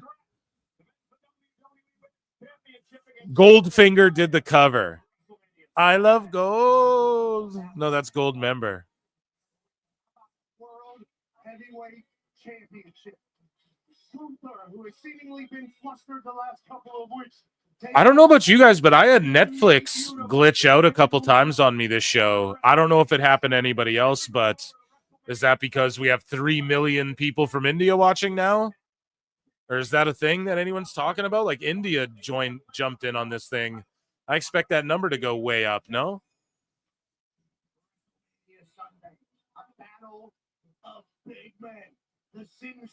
It just glitched for me too. There you go. Yeah, it fucking glitched for me like 2-3 times, bro. We're all old. Well, I'm 33. Speak for your old ass self. But we're no, I'm just joking, brother. I turned 33 at the end of last year, so we're oh shit, man. These all Matt, this is what I love about the Mania. Right. Thank you, Steve. Tell him, Steve, Dave. No. I like all these matches because they could all go either way. We don't like fully know. There's no way to predict, oh shit, this person's gonna walk out or this person. I feel strong about Bianca. I am gonna give last minute picks, obviously, as I do. So make sure you're tapped into PWT all this week. But you know, if Cena or Cody wins, I could see either outcome, and I'm not mad at either guy who wins, right? It's just how we get there that better fucking deliver and hit home, right? So that's what I like. The triple threat, the world title match, they're all 50-50, or if it's like a four-way, then it's like 50-50, 50-50. No, I'm joking. 25-25, 25-25. Yes, absolutely. MJG for 2 says breaking New Japan reports on some X error select. Yeah. Dude, on Wednesday, we're going to talk all about that, okay? We're going to lock in for that. This is the final Raw before Mania. I want you to keep all your tweets handy. Thank you for sending me stuff. I have bookmarked it. I did see the DM you sent me. I'm not ghosting you. I'm just on the air, so I was like, I'll respond to that after. But I bookmarked your post, and we're going to go over that. You're going to come on Wednesday, I think, okay, buddy, if you're down. And we're going to, Roman pulls up, and Punk has his arm around Heyman. And Roman don't like that shit. And he ain't wearing red, black, and white. Or red and black. He's wearing white and black. The Wolfpack ain't back, dude. It's the NWO original here, the OTC black and white. But MJG, yes, we're going to dive into that more with the Jeff Cobb stuff.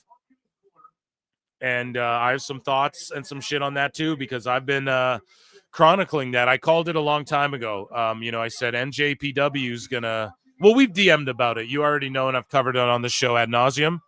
So we're in big boy time here with the OTC and Punk, so we're going to get into that. But MJG, yes, we will talk on Wednesday. You'll pop in for a segment, okay? 30 minutes or whatever you want to do, an hour. And fuck it, we'll do it live. Like they're jilted lovers, yeah. My tribal chief finally turned up. Hey, I've been here this whole time. No, one's in the fucking chat for your OTC, baby. Dude, that Bloodline Showcase mode slaps. I'm about to go on the island, but I'm going to stream it. I'm about to be an island boy. Just trying to make it. The fireworks. But yeah, I'm going to do like the island mode and play the My Rise story mode or whatever, where you create your guy and go and do shit. I'm going to do that on Twitch. So make sure you guys check that out, twitch.tv. Yeah, do it live. I'm gonna go on I'm gonna do it on Twitch. And depending on what's going on, yeah, like I'll just jump on my headset and do it. I just need a couple people to mod, that's all, and really make sure like people aren't fucking around.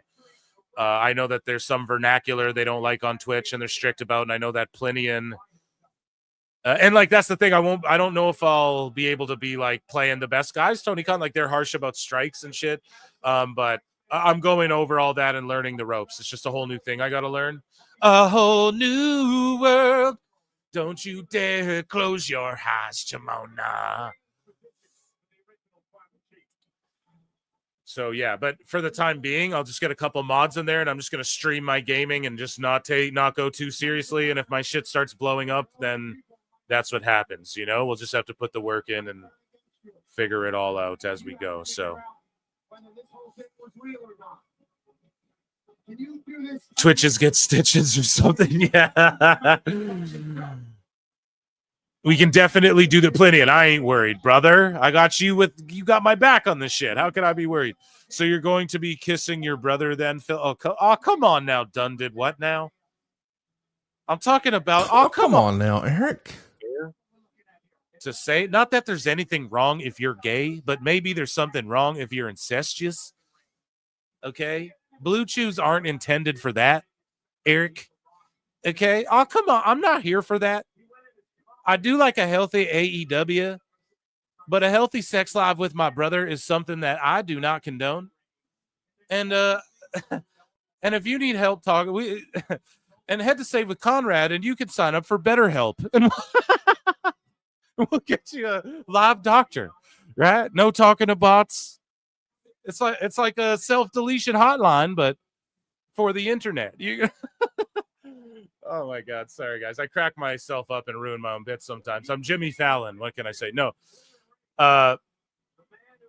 Yeah, no, it was, listen, the 2K Island. And I know you know that. And that Island boy got knocked out like in a boxing match too. And like a celebrity, quote unquote, if that guy's a Z-list celebrity, right?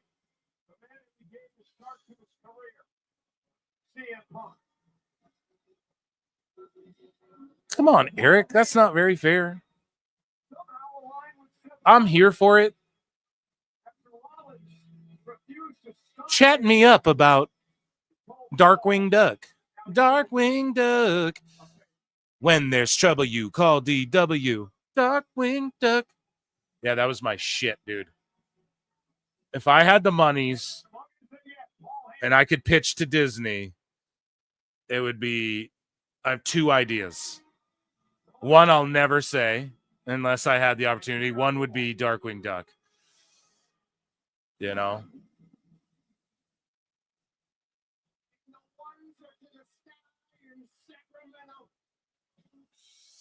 Conrad reminds me of a South Park character. Fucking A, dude. Fucking A, man. He really does. Come on down to South Park and meet some friends of mine. Yeah, I'm going to be like talking about that new season a bunch on my new channel and on other people's shows and stuff with Phil Marks Out. So make sure you guys check that out if you aren't subscribed. Or follow me on Twitter. I'm also on X, Phil Marks Out, at Phil Marks Out. I can pull it up on screen here while we chill and listen to the OTC.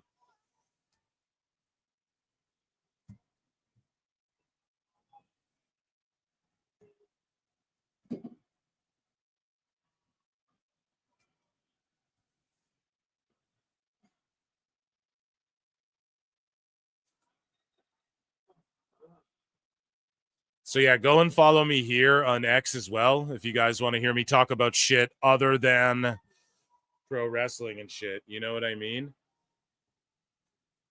And then on YouTube as well, I have this other channel.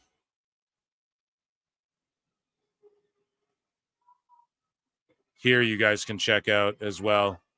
Subscribe to that. And I know it's been dormant the last few weeks, but I have a bunch of voiceovers and shit. Like I'm just editing videos right now. I'm going to drop a bunch of them and then it'll be just more routine. I overloaded myself with WrestleMania week, you know? But yeah. Pull ourselves up by the bootstraps, acknowledge our fucking tribal chief is what we're about to do. Where's my acknowledge? Acknowledge me!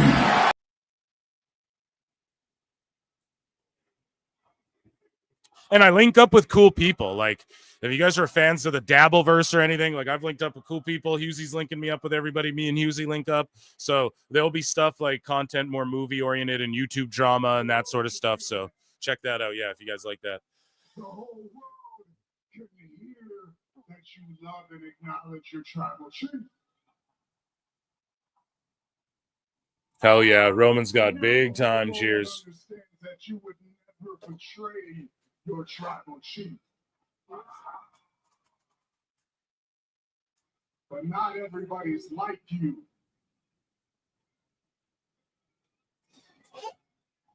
some people would betray me.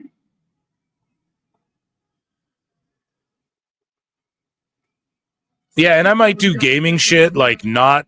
I think PWT will be more sports gaming stuff and like fighting, like, you know, if I do UFC stream or something too, and 2K mostly it'll be. And then on Phil Marks Out, I might do like other shit. If I play other things, I might upload gaming stuff over there, you know, as well. Just different off wrestling, combat sports, that sort of thing, you know. And PWT is now incorporating a little more MMA. If you guys haven't noticed, you know, I bring it up a little more, especially with the connection. So Roman's just scolding fucking Paul Heyman right now, and they're chanting, "You fucked up," and Netflix can't censor it at quick enough, and they just shouldn't, period.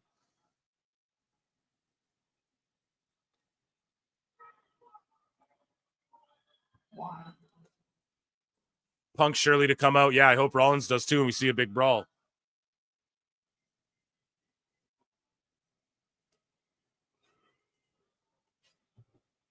They're booing Heyman, bro.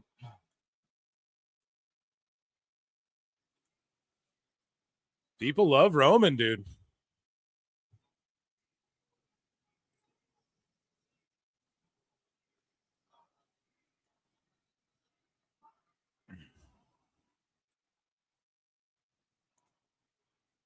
They're chanting asshole at Heyman. This is wild. Yeah, Heyman's so good, dude. You should get a fucking award for how good he acts. This is insane. Yeah, how they flipped Cash Monet. How they fucking flipped on Heyman. This is insane, man. Acknowledge me. Or actually, it's so insane. We need to.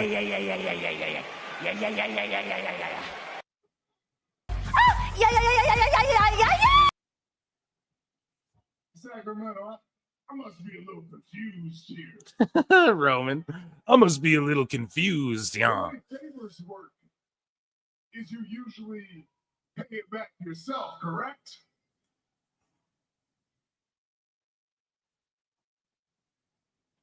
It feels like the only person getting screwed here in this whole phase. So Roman's saying the only person who's getting screwed is him. Kind of. If there's one thing you know about me, if there's one thing you know about your tribal chief. See, Roman's never gone full babyface. The people just demand it. Will dump my husband for Roman sign? Oh my God. You what? So I don't owe a favor because I never asked for any help. I never asked for anybody to join me. Yeah. Just divorce her, bro. It's not worth it.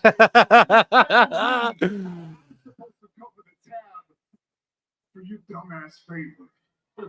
For this dumbass favor, he called it.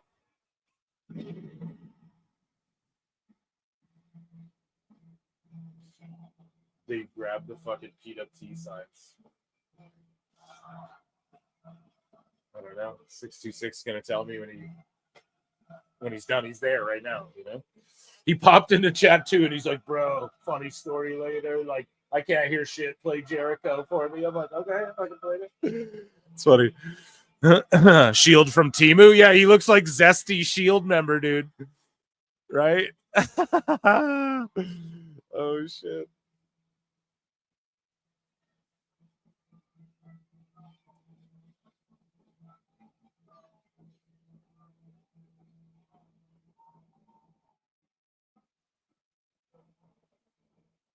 Whoa. It's Mania week. Let's fucking go.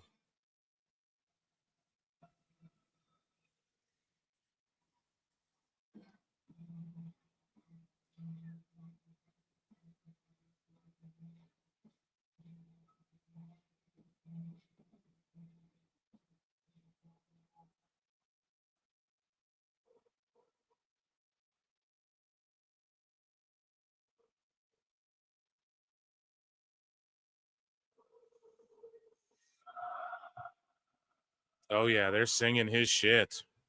But yeah, thanks for staying locked in. Stay locked in with me all WrestleMania week. I might even try and do like a member show here or a run-in. I got a lot to do, a lot of shows coming up with great guests, and I'm going to keep it rolling this week. I want to just bang, bang, bang, hit you guys with a lot of fun shit. And, of course, I'm going hard all Mania weekend. So let's make it a party. Let's have some fun. I'm going to get lit. And we're going to try and keep up with all the fucking news and funnies that need to be covered, and the cringe that needs to be covered throughout this week here. 8, because it goes past the Raw after Mania counts too, right? So that'll be a big show too. So acknowledge the zest, yeah. See this triple threat match at WrestleMania.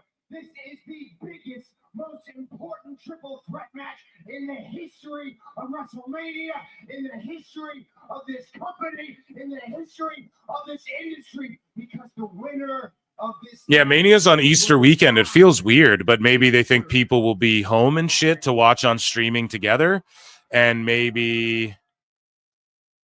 I don't know. Like the ticket, it should have sold out though. They should have made it cheaper and like way more. Like I'd have fucking gone. Me and my wife would have went. Like it just was so expensive. It was like, this is ridiculous, like it's not even, it's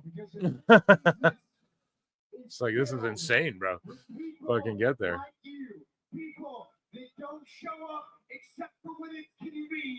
So Seth Cook and Roman telling him that it's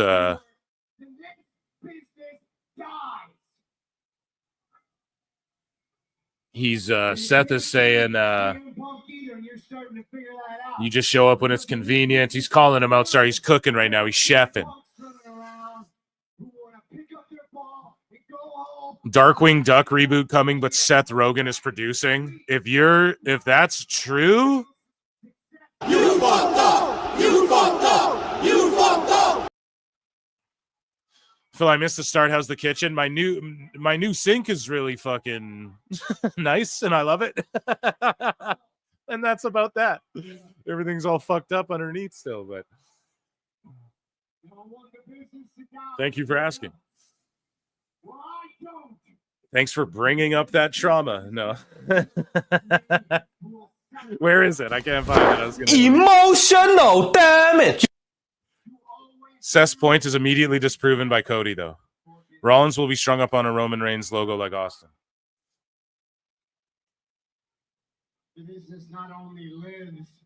Heyman looking sus. He is, bro.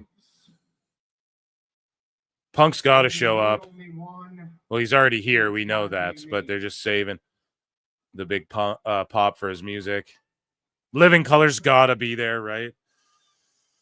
One little piece that you haven't quite figured out. Favors don't happen by chance, Roman. Favors are a choice. I chose not to put Paul Heyman in the hospital last week. Seth saying he chose not to put Paul Heyman in the hospital. Whether or not he wants to pay that debt to me. But your wise man, he is dishonorable as they come. He is a scumbag, and I expect nothing. Calling him a scumbag. You what? Rollins has L fears, and it bugs me now that I see it. I'm sorry, Phil. Yeah, don't mention it, bro. Let's hope they don't put the belt on Charlotte. Yeah, let's hope not.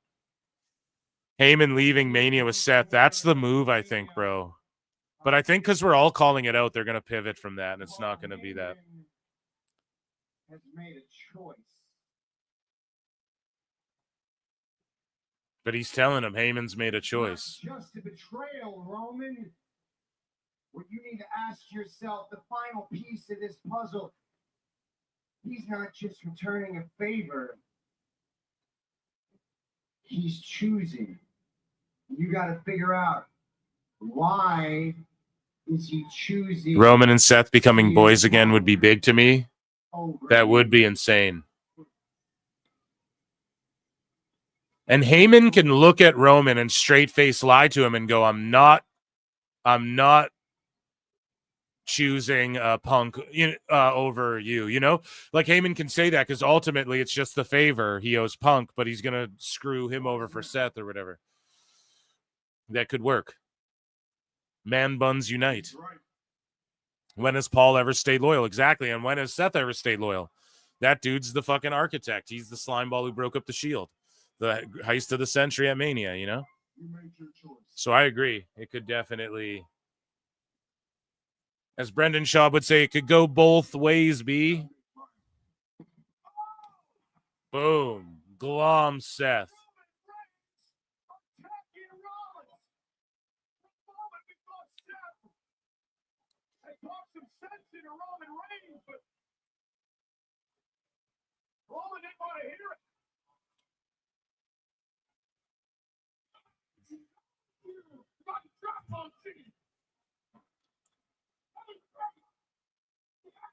Oh, he just pie-faced Heyman, bruv. What the fuck? Oh, here comes Punk. Yeah, I was like, when the fuck is Punk gonna show up, dude?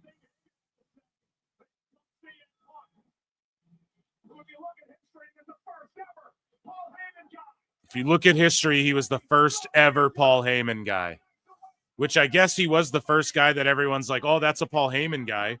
But he wasn't the first ever, he wasn't the first ever, because the Islanders and all, or whatever, the Head Shrinkers or whoever Heyman used to manage way back when would be Heyman guys first, I guess. But if we're talking about using the moniker, I'm a Heyman guy. Yeah, it was him.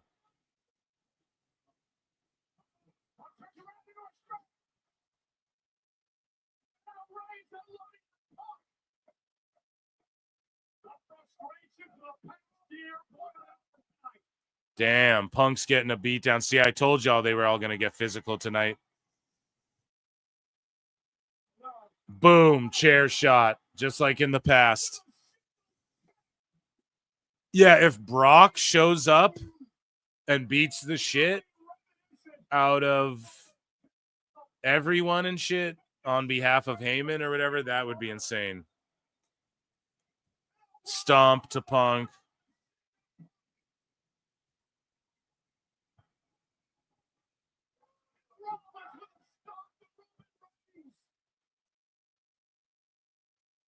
Damn. See, Rollins standing tall. I don't think he's going to win or maybe he does win at Mania. But it can't be him now that he's standing tall, right? Typically who stands tall they don't get the ultimate last laugh, you know? Well, I don't know. Maybe if someone racked up the percentages on that. But even if Rollins turns heel with Heyman, there'll still be half the people behind him singing his shit. That's what's crazy about Roman and Punk and Rollins. Yeah, that was Raw, ladies and gentlemen. Spectacular.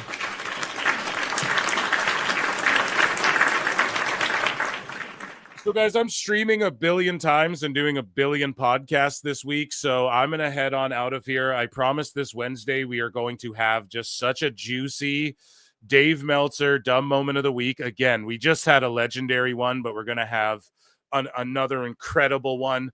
And we also have lots of AEW news, some sickos, tons of WrestleMania sicko meltdowns, amazing stuff.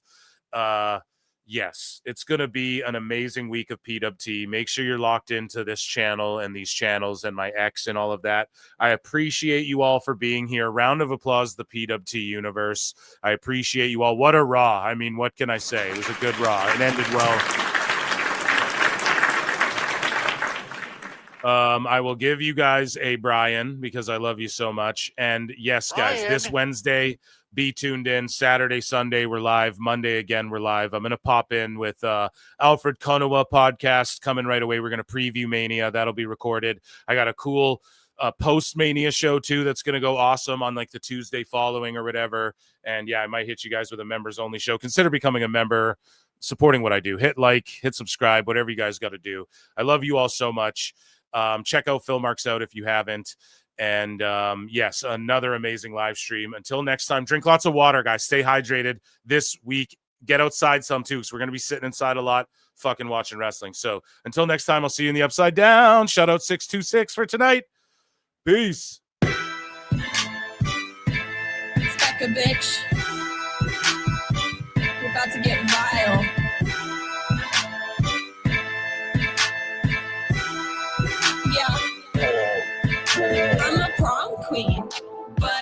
to myself, stacking high green. You're in debt to your health. AARP. Ain't shit old but my wealth. And my oppie's getting dumber every day. Ha! Up in the gym, but I never need a witness. Tonic and gin when I'm working on my fitness. On Becca, on God, I'll make you wish you had this hot bod. On Becca, on God, I'll make you wish you had this hot bod. On Becca, yeah, on God, I'll make you wish you had this hot bod. On Becca, on God, I'll make you wish you had this hot bod. I be flexing like the dudes high on tread, all natural. Better give her tens. They say, Blondie, how you getting those abs? Hey, Bobby, let me call you a cab. Long legs, I'm a woman in STEM. My eggs, fertile, healthy, and femme. My trades, flowing free like the Thames. And my haters getting madder every day.